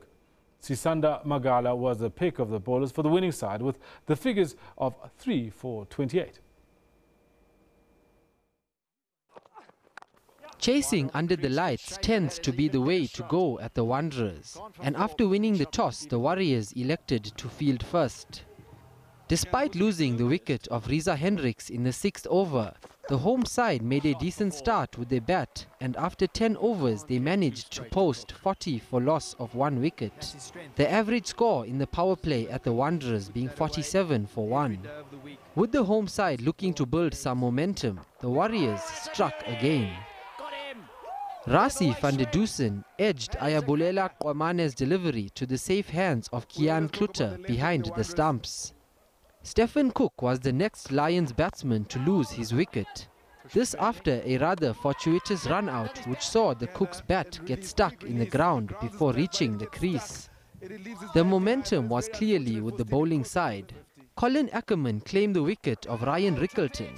Shortly after the dismissal, Cook and the Lions found themselves in a rather tight spot on 95 for 4 after 21 overs. The 5th wicket partnership between Ramela Opile and Dwayne Pretorius consolidated things for the home side. The pair bringing up their 50-run partnership from 53 deliveries to guide their team to 145 for 4 with 21 overs left. Despite losing 2 partners while at the crease, Dwayne Pretorius went on to score his 9th 50 from 52 deliveries. Clayton Bosch picked up the wicket of Buron Hendricks with a Yorker as the Warriors managed to restrict the Lions to a modest total of 209 all out with more than 10 overs remaining. In reply, the visitors had little trouble chasing down the Lions' total. John Smuts scored an unbeaten 70 from 70 deliveries, while Christian Jonker contributed an unbeaten 55 runs to hand their side a comprehensive 6-wicket win over the Lions. Tashla Naidu, SABC News. Now to one of our headlines from this morning. A race controversy has rocked the Western Province Rugby Union. Vice President of the union, Geraldine Jengele, is in hot water after allegedly being involved in a racial conflict last week.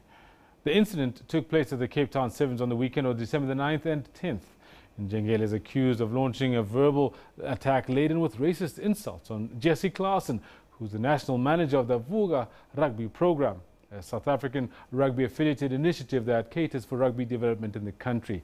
Njingele has denied that he's made the comments, and former Springbok hooker Dale Santon says he and other Western Province Rugby Union officials did witness the incident.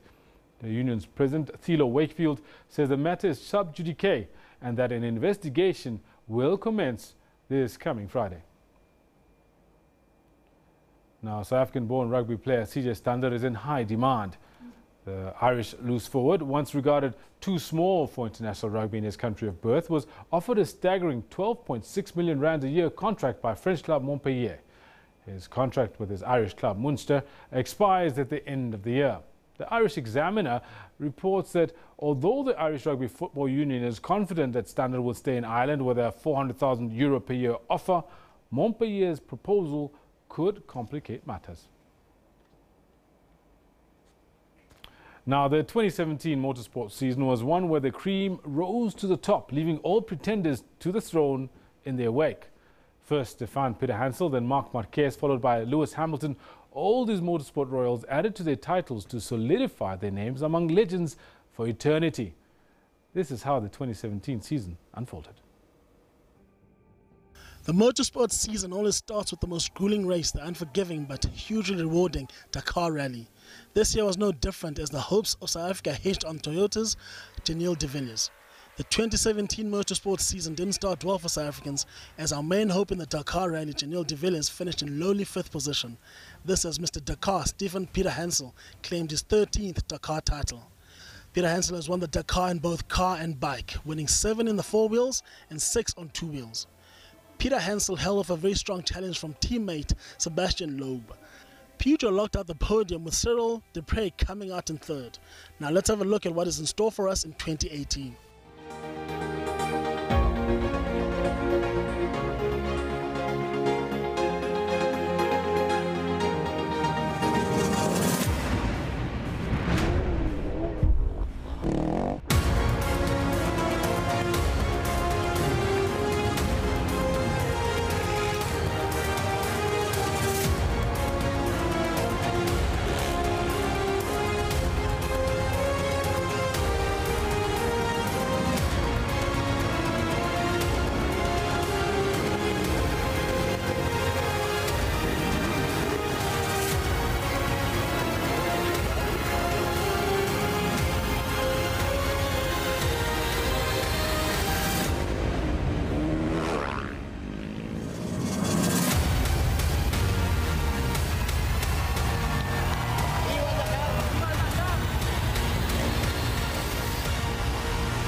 Feel the passion and feel the speed.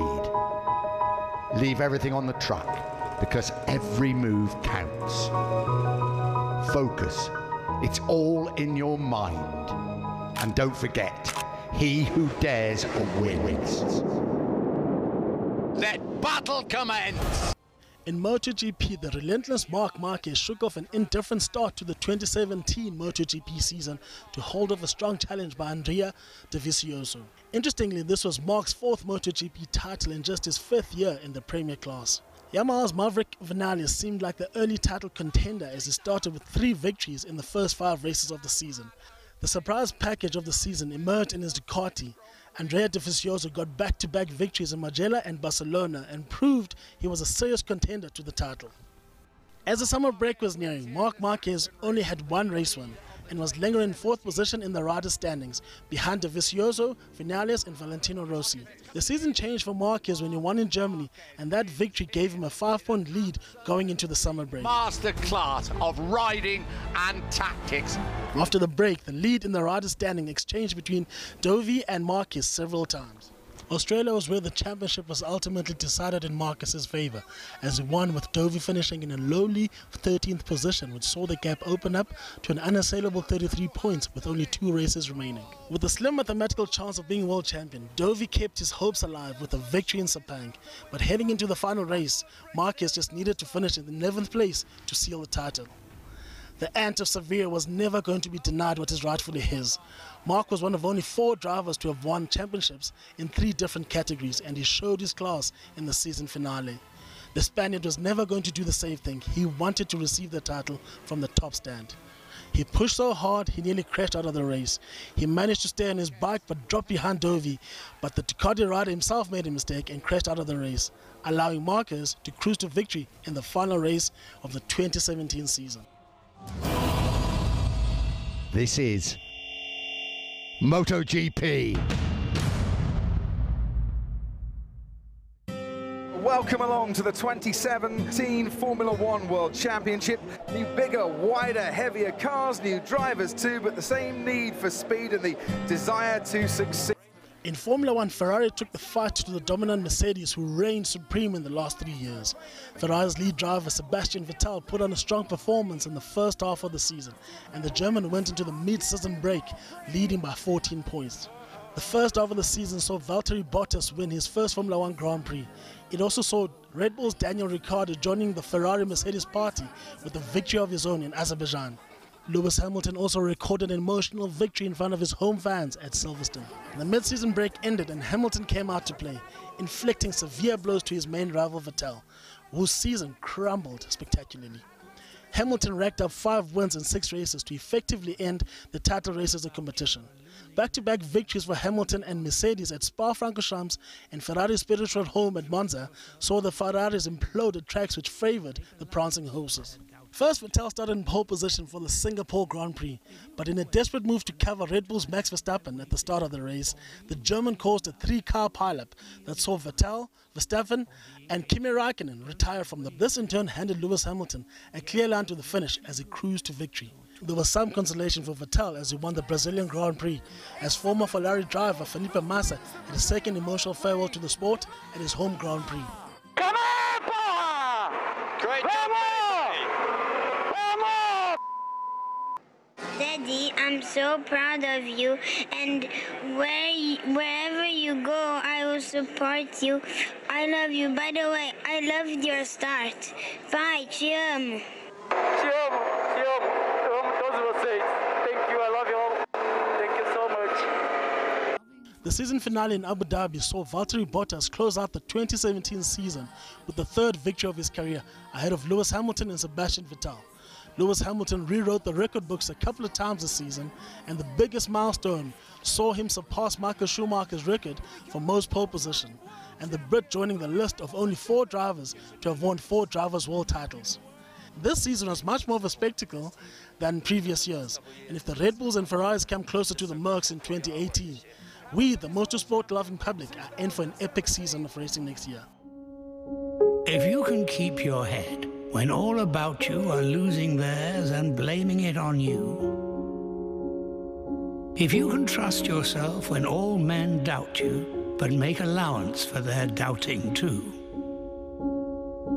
if you can wait and not be tired by waiting, or being lied about, don't deal in lies, or being hated, don't give way to hating, and yet don't look too good, nor talk too wise. If you can dream and not make dreams your master, if you can think and not make thoughts your aim, if you can meet with triumph and disaster and treat those 2 impostors just the same, if you can bear to hear the truth you've spoken twisted by knaves to make a trap for fools, or watch the things you gave your life to broken, and stoop and build them up with worn-out tools. If you can make one heap of all your winnings and risk it on one turn of pitch and toss, and lose and start again at your beginnings and never breathe a word about your loss. If you can force your heart and nerve and sinew to serve your turn long after they're gone, and so hold on when there is nothing in you except the will which says to them, hold on. If you can talk with crowds and keep your virtue, or walk with kings nor lose the common touch, if neither foes nor loving friends can hurt you, if all men count with you, but none too much, if you can fill the unforgiving minute with 60 seconds worth of distance run, yours is the earth and everything that's in it. And which is more, you'll be a man, my son.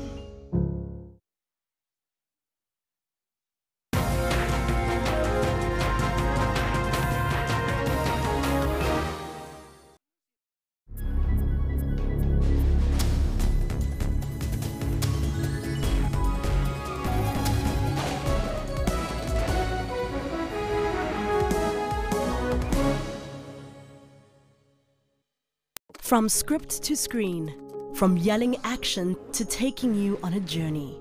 Radio producers, script writers, on-air presenters, news reporters, sports analysts, keeping you informed, educated, and entertained. For us, it's not a job, it's a calling. We do this and more because you do your part. SABC TV licenses. Made possible by you.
This is your midday report. Good afternoon.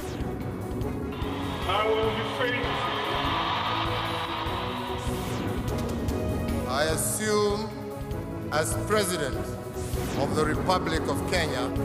Let's take a look at how African markets and currencies are performing now. The central bankers say the success of Bitcoin and other cryptocurrencies is just a bubble. Breaking stories, detailed economy and sport. Tune into Midday Report every Monday to Friday from 12 p.m.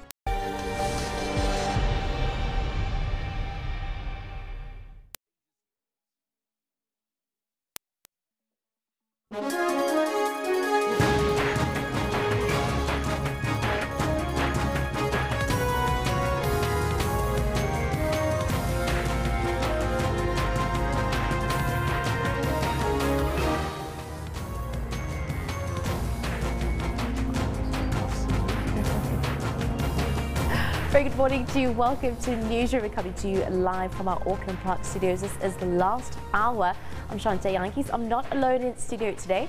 Standing by with your sports is Kendall Makamate. A very good morning to you. A very happy Thursday to you, Kendall. That it is. I tell you what, though, it's not so happy for domestic soccer fans, but upset Premiership fans, because just last night, the last ball was kicked for the year. We're going to have to wait until sometime in January to get any more soccer there, but there's still a lot happening. We're waiting for the Boxing Day cricket test against Zimbabwe, all in preparation for what's happening next year. So yeah, not so bad for other sporting fans. Definitely. And plans for Christmas? Plans for Christmas, definitely going to be spending time with family. It's one of those times when you really need to just take stock of what's important, what matters, you know. I get my priorities realigned again, and yeah, my two kids, my wife, it's just going to be just an amazing time that we're going to be making sure that we actually just realign all the things that we want to do for next year. Ah, good stuff. It's so nice to see the softer side of Kendall. Yes.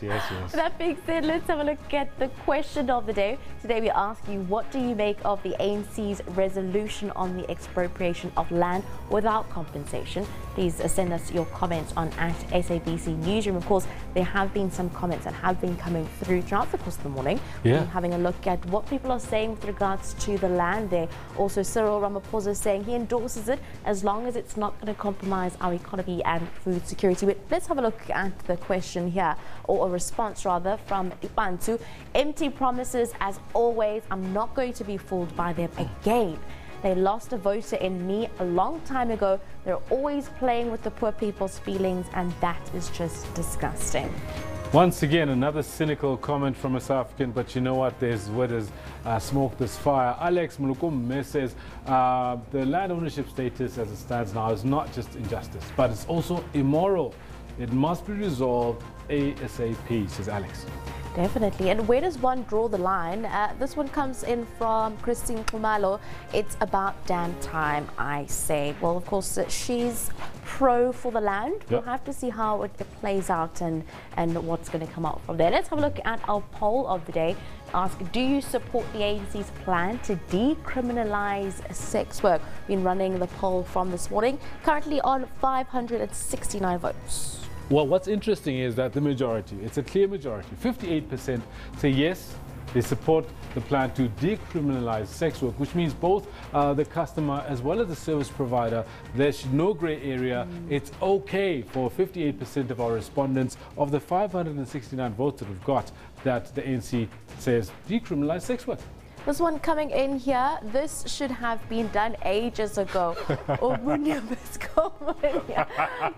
in from McGraw, help fitting in December. Okay, McGraw. German Musia says people sell coffee, biscuits, toffee, tea, etc.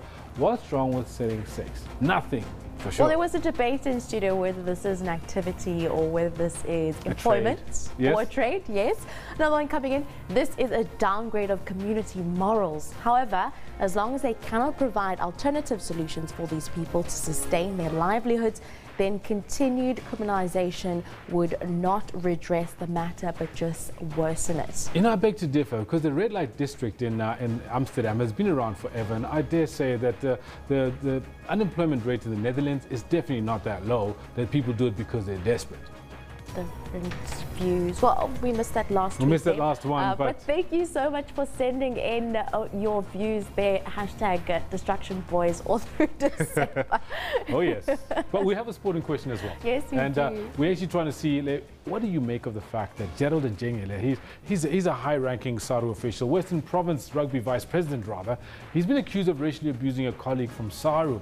Now, what do you think needs to happen to end the negative race relations in South Africa sport? As we look forward to a new year, we want to find out what it is. You've got to say, keep them coming, keep them rolling in. We definitely want to share all your thoughts and your views on the show.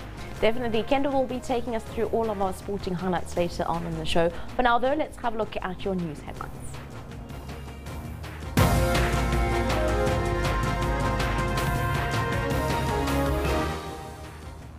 Well, newly elected ANC President Cyril Ramaphosa has acknowledged the party's plans to amend the constitution to allow land to be seized without compensation, but added that it must not compromise the country's economy and food security.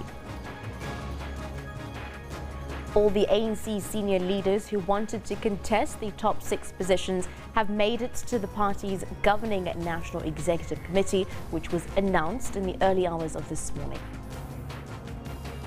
And Zimbabwean President Emmerson Mnangagwa will address a high-profile business conference in Pretoria today as his administration strives to revitalize the economy through attracting investments. Well, coming up with all your sporting highlights, Kendall takes us through it. Shante, thank you very much. Good morning to you. This is what we've got for you in the sports today. Bloemfontein Celtic holds SuperSport United to a 1-1 draw at the Dr. Mulimela Stadium in the Upset Premiership's last match of the year. Space for a goal, it's gone in! And it's a debut goal for Darren Smith. He's delighted. SuperSport United level. Oh, what a Christmas present that is for the 21-year-old MDC star. Wonderful stuff. Use of the feet, and he smashed this one. Many a mile, and it's gone for 6. A record 5th wicket, 131-run partnership by John Smuts and Christian Jonker inspires the Warriors to a 6-wicket victory over the Haifa Lions at the Wanderers. And Western Province Rugby Union Vice President Gerald Njengele is in trouble after allegedly racially abusing Jesse Clarkson, the national manager of a SARU-affiliated rugby development initiative. I'll have these in more detail for you a little later on. Now, do make sure that you stick around, as we know for sure that Shante, my colleague, has got the news. Indeed, with that being said, as promised at 11 o'clock, we will be giving you the full maiden speech from newly elected ANC President Cyril Ramaphosa. This, for me, is a deeply humbling moment. For the first time to be given an opportunity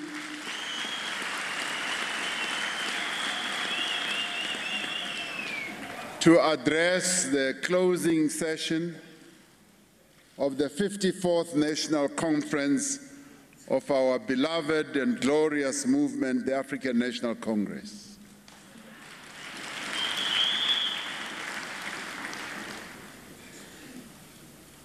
President Zuma, one has been accustomed to you closing conferences of the ANC on a number of occasions, and I feel like I'm walking in your shoes tonight.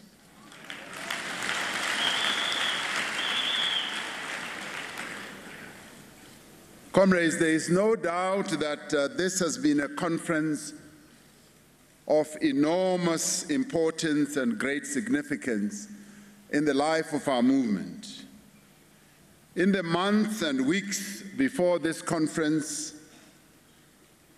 speculation was rife that the 54th conference of the ANC would either not take place or would collapse on the very first day.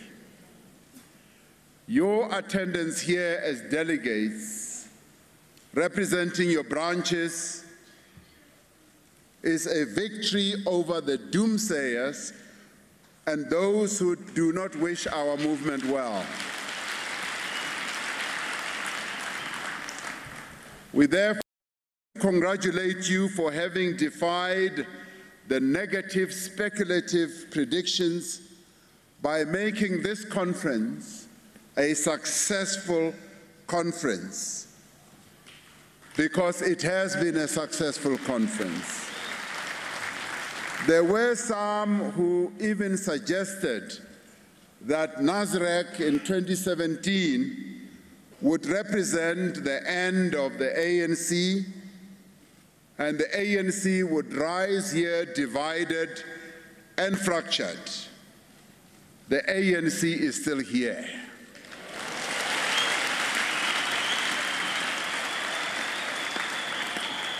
We are still here standing 106 years later. We are alive, we are leading, and we are here to stay. Nasrec has not only united us, it has also strengthened us. It has galvanized us and has also rejuvenated us, and we continue to surprise and confound our critics, because we are the African National Congress.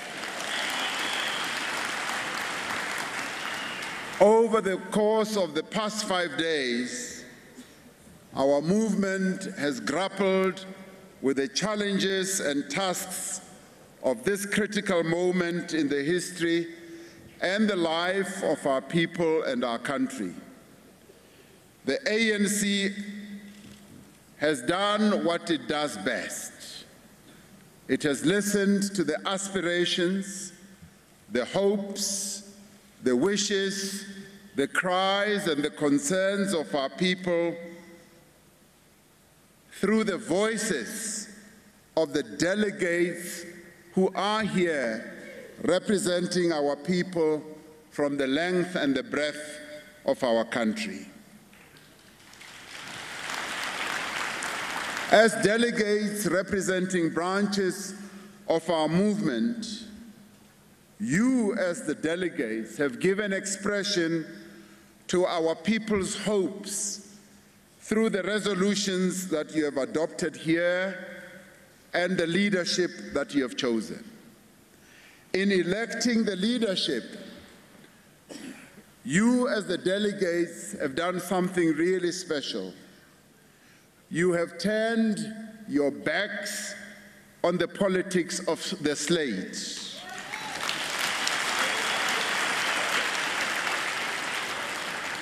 You have insisted that the people who lead this movement should not be from one or another faction, but should serve our people in their own right through recognizing their capability so that they can take this movement forward.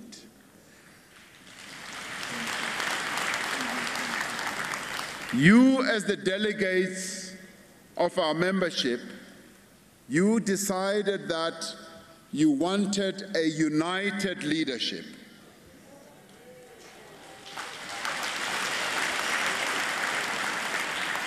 And some of you, and many of you may not be aware, have already crafted songs and composed songs about how you want this unity in the leadership that you have voted for should manifest itself.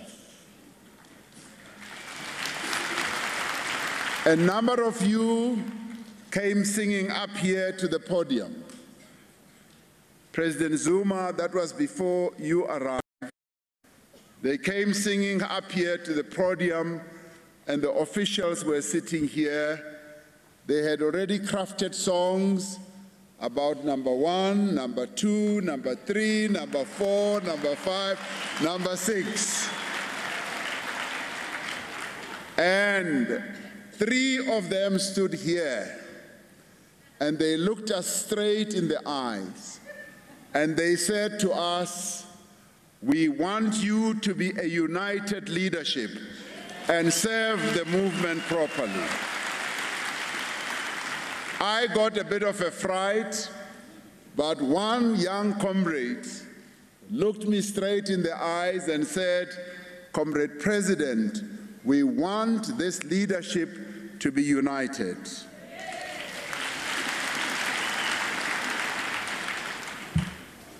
United leadership is what we will give you as the officials, and later when the NEC is announced, as the National Executive Committee.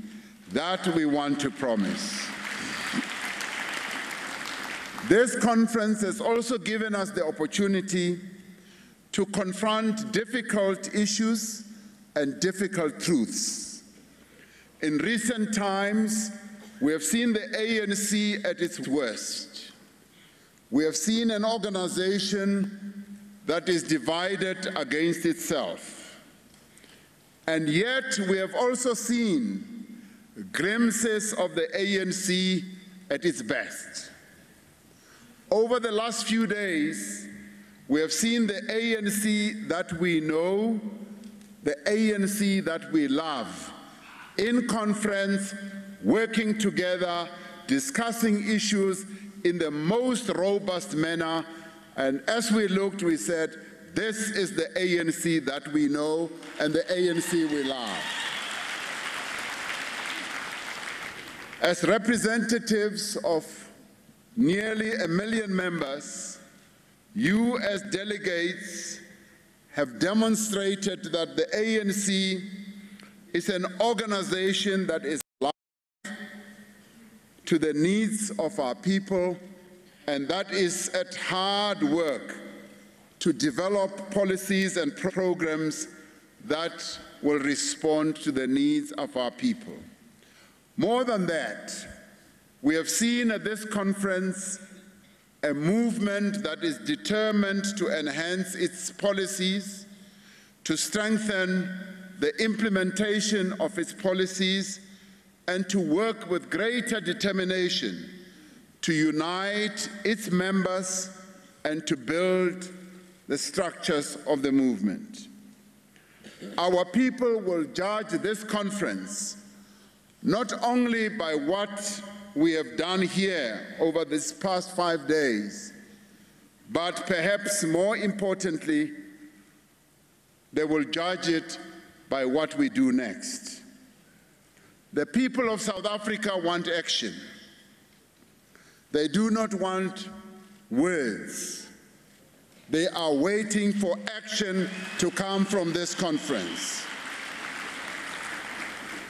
The people of our country want an ANC that lives up to its promise and is true to its mission. They want an ANC that lives the values that it espouses and holds fast to the principles that have long defined it as the movement of our people. They want an ANC that uses public office not to serve vested interests, but to build a truly developmental state. To build a truly developmental state and a vibrant economy that is inclusive and that serves our people, but also an economy that creates jobs and improves the lives of our people. As we leave this conference, we are resolved as the delegates that have represented our people to humble ourselves before our people. We are resolved to respect our people, but also to earn their respect. And we are also resolved to cast aside those attitudes and practices that have tended to create a gulf between those in public office and those that were elected to serve. The African National Congress wishes to send a clear message to all South Africans that we are resolved to be more responsive and more accountable leadership and a more accountable movement to the people of our country. We will do this by continuing to be rooted in communities through our branches and always seek to champion the interests of our people. We will also critically examine our own commitment to what we stand for, particularly when it comes to gender equality. We must be conscious of the practices and attitudes that reinforce patriarchy within our organization and society, and we must work together to end these practices because they are simply backward. We need to become a more youthful organization, more representative of the age profile of our population. And we need to have more young people represented in the structures of our movement. This conference has resolved that we engage and pay heed to the views and insights of the veterans of our movement. And Ngamalala, I'm not saying this because you are now about to enter the realm of the veterans. I am saying this because it is the right thing to do. And you will be amongst those whose views and advice we are going to heed as a veteran of our movement.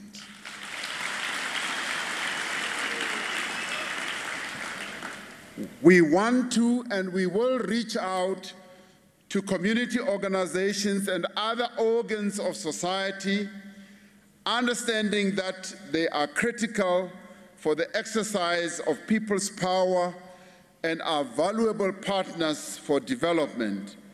We shall do so because we have a historic responsibility as the African National Congress to lead society. The Alliance has faced many challenges and problems in the recent past.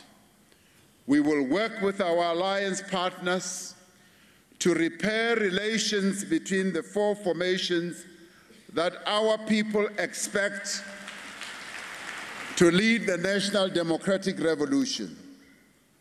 As this conference, we are in agreement that the ANC cannot be strong and effective unless we are part of an alliance that is strong, united, and cohesive. As we leave this conference, we are resolved to pursue with greater determination the path of radical socio-economic transformation,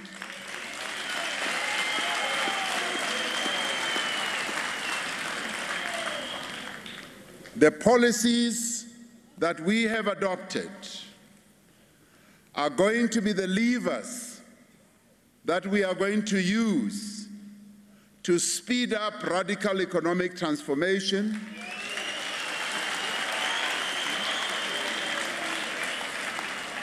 And these policies are also going to enable us to promote growth, job creation, equitable distribution of income, wealth, and of our country.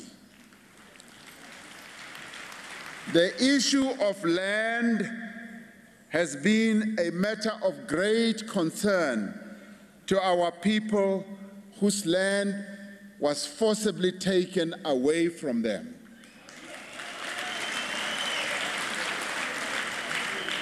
If there is a matter that has caused a great deal of pain and hardship and resulted in the poverty that we see in our nation today, it is the issue of land and education.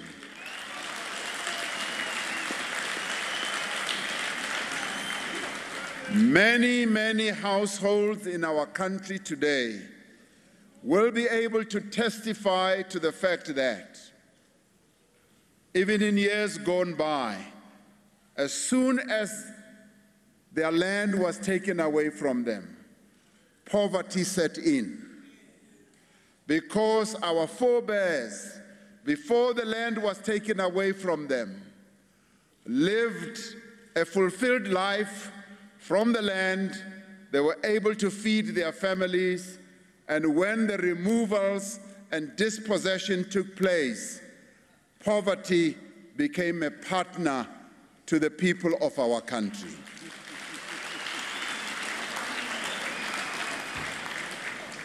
We will accelerate our programs of land reform and rural development as part of our program of radical socio-economic transformation.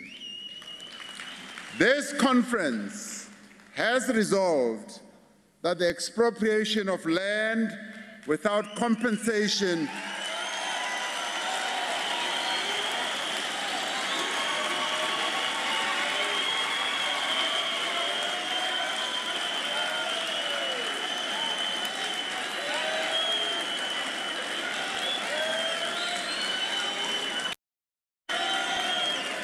I repeat, so that there should never be any doubt, if there is a matter in the African National Congress and amongst our people which has preoccupied the membership of the ANC and the people of our country enormously, it has been the issue of land.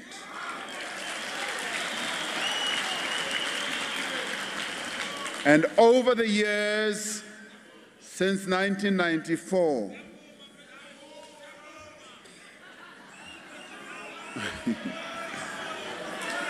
Amanda,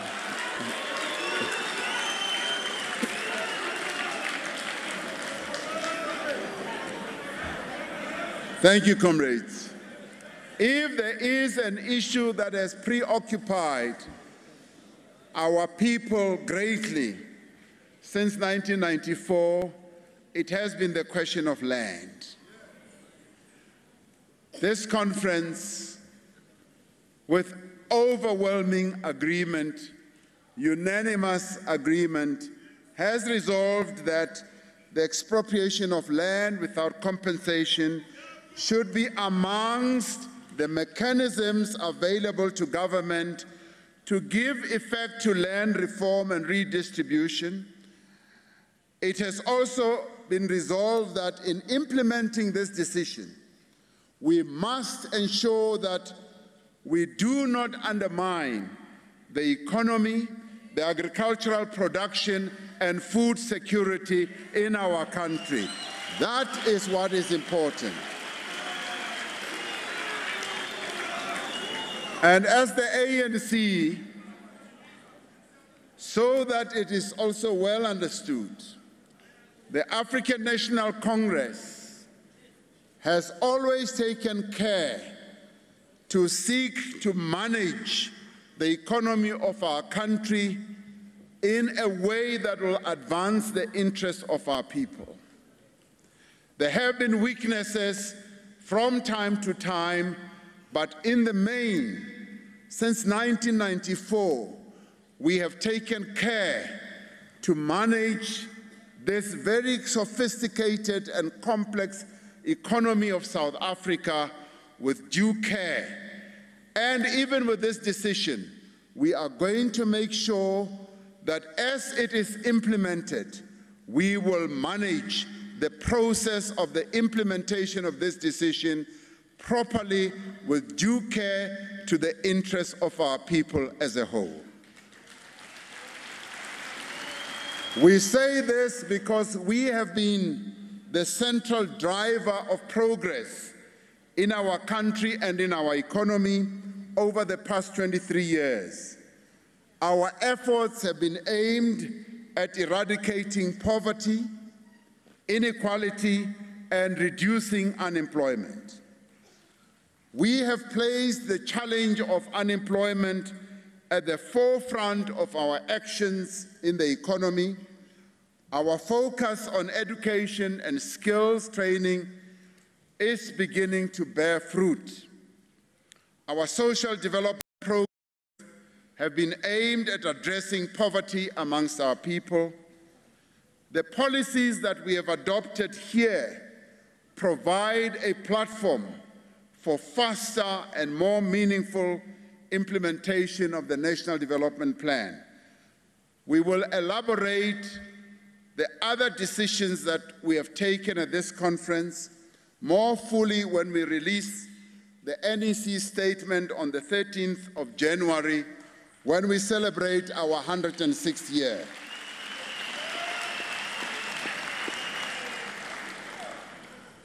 There are many things that we have sought to address at this conference, and we have also dealt with difficult matters in the state. We have had to confront the critical issues that we have been having to deal with regard to critical institutions of our state that were targeted by individuals and other people through the exercise of influence and manipulation of governance processes. This has led to the weakening of our state-owned enterprises whose governance and structures need to be revamped, and we are going to revamp our state-owned enterprises.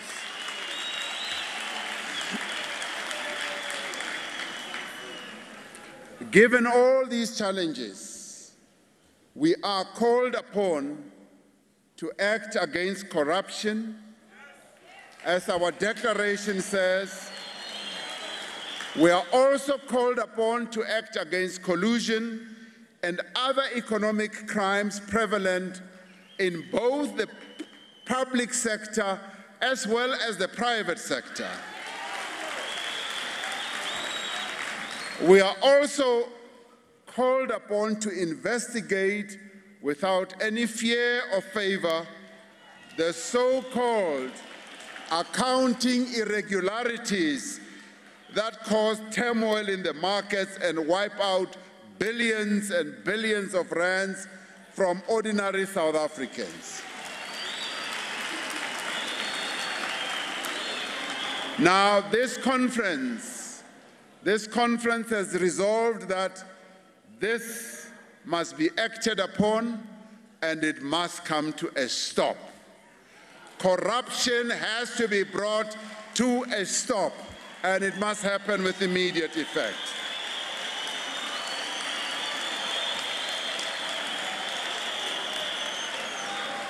We must also act fearlessly against alleged corruption and abuse of office within our own ranks.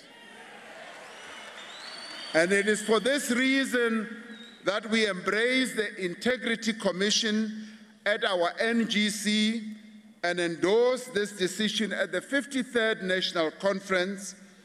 The setting up of the Integrity Commission is therefore not in question,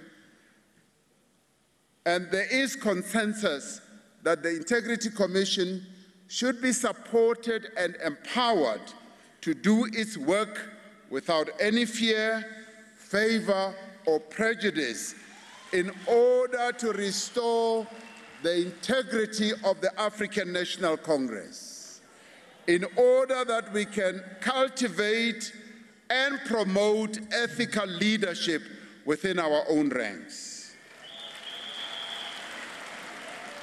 Now, the terms of reference, as it was discussed in the conference, will have to be settled by the National Executive Committee and be presented to the NGC. This conference has resolved that corruption must be fought with the same intensity and purpose that we fight poverty, unemployment, and inequality. Through your deliberations, we have together developed a clear line of march for the movement and for the new leadership. You have over and over again emphasized that the ANC is the strategic center of power for all its cadres. The actions of comrades who are deployed by the movement should always be informed by the interests of our members and our people, and not by personal gain.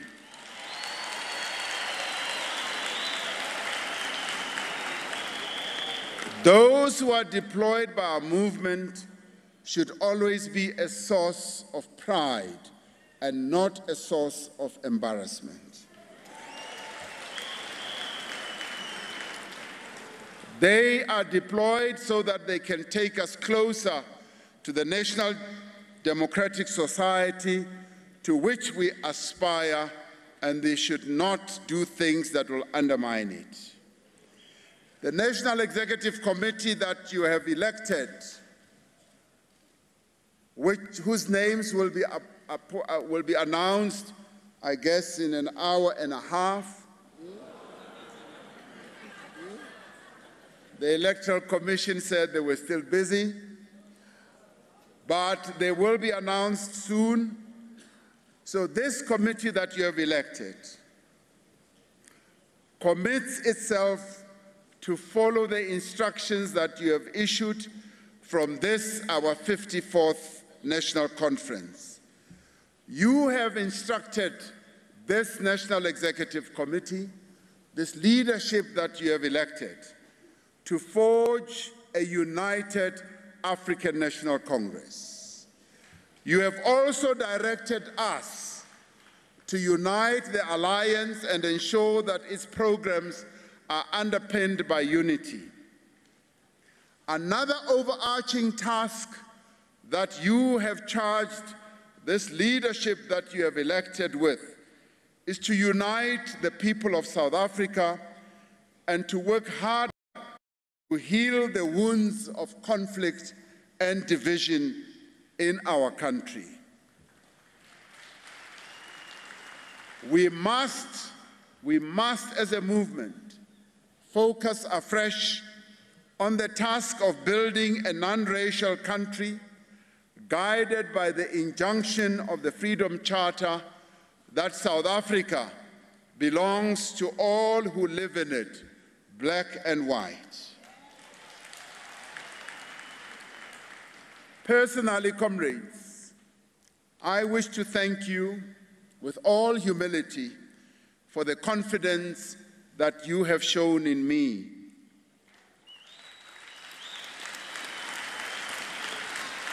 I shall strive to serve our members, our supporters, and the nation with commitment and diligence. And as the newly elected National Executive Committee, and as President, I can speak on their behalf and say that we accept without any reservation your clear instruction that we must work together as a collective, undivided, and motivated by a single purpose, the purpose of serving our people. That is what we want to do.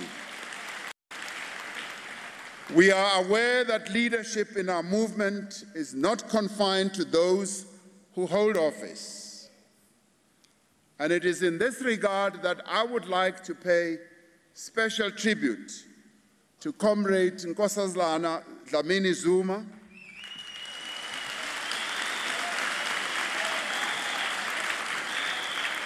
who contested the position of president for the manner in which she demonstrated commitment to our movement during the grueling campaign that we were all involved in. Together with the other candidates, we all pledged, after President Zuma held the Last Supper with us, that we will work closely in pursuit of the objectives of our revolution, whether we succeeded in our election bid or not. On your behalf, comrades, I wish to thank those people who have made this conference possible: the management of NASREC, the Electoral Commission, and the Elections Agency, the technical staff, the marshals, security and many service providers and donors and exhibitors, the SGO, in its former reincarnation, when the national chairperson was still the Secretary General, and the Deputy Secretary General, Comrade Jesse Duarte, as well as the steering committee, have done an excellent and sterling job to ensure that we hold a successful conference. And I wish to thank the media for having reported the proceedings of this conference to our people and the broader global community. So we thank you as the media. As a revolutionary movement, we recognize the vital role that the media plays in facilitating the free flow of information and promoting transparency and accountability. I wish to register our concern about an incident at this conference involving one journalist and a security official. We have sought a report on what happened and must look at how we can ensure that incidents of that nature do not occur. And I can say that the security official who was involved will be held accountable for the incident that occurred. I wish to thank our alliance partners, representatives of civil society organizations, guests from fraternal parties, and members of the diplomatic corps who have been with us in various capacities over the past few days. I had occasion earlier to meet with the members of the diplomatic corps, and we thanked them for honoring us with their presence, and they have stayed right through the conference with us, and we thank them to have had their countries represented at our conference. Above all, comrades, I wish to thank all our branch members whose wishes and aspirations we had come here to represent.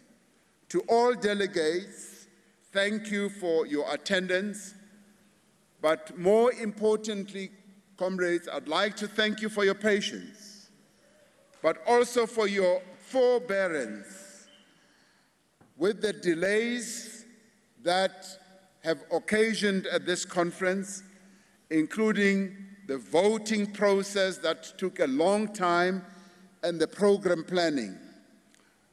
You represented your branches extremely well, and we would like to thank you for that. As officials, we have already observed a number of things in terms of running the conference that we would like to see improved. We will make sure that our next NGC and conference becomes a better experience for all the delegates, and obviously we would like you to travel safely back home.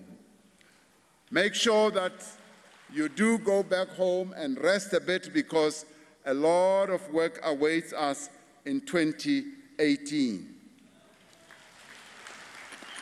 Now, clearly, we look forward to meeting again at the 106th anniversary celebrations in East London on the 13th of January.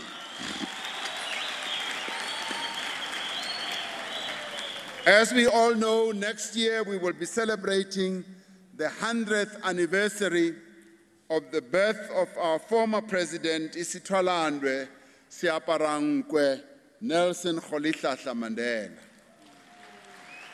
True to his legacy and inspired by his remarkable life, let us hold fast to the principle that guides us as the African National Congress, that we serve the people of South Africa. We should serve them with humility, with integrity, and unwavering commitment. And we serve them without expectation of reward or recognition. We serve them because we have chosen, each one of us, to become members of the African National Congress and thereby become selfless agents of revolutionary change. Finally, I would like, on your behalf, comrades, to thank President Jacob Zuma.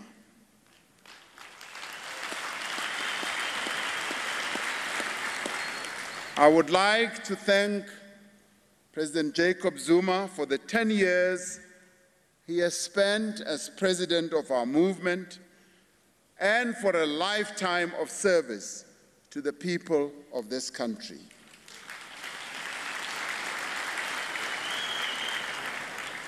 Bongamalala, ndidoyamba ngachivene. Ndidoamba uri rialibu angamanda. Mushumo wewa bawita bachiko shumela rushaka rwashu pano Afrika Chipembe.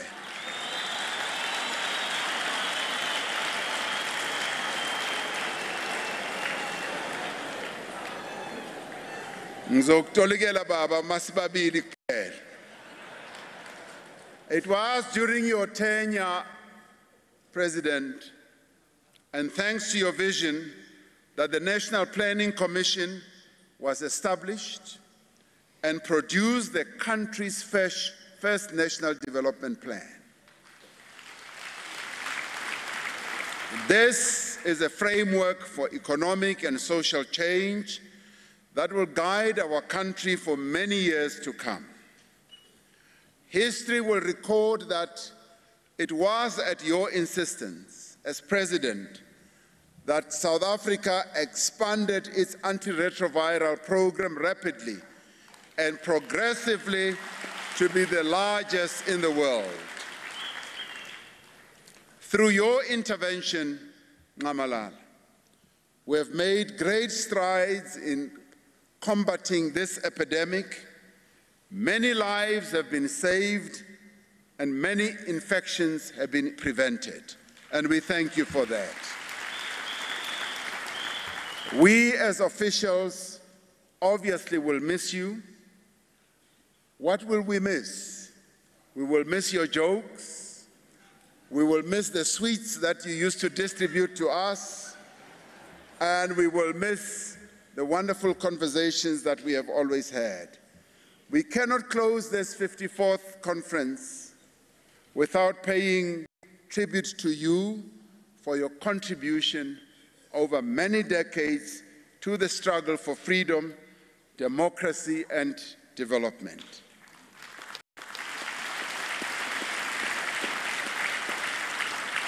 The service that you have rendered to our movement is given more meaning by this song, Uguti ANC iyasebenzela.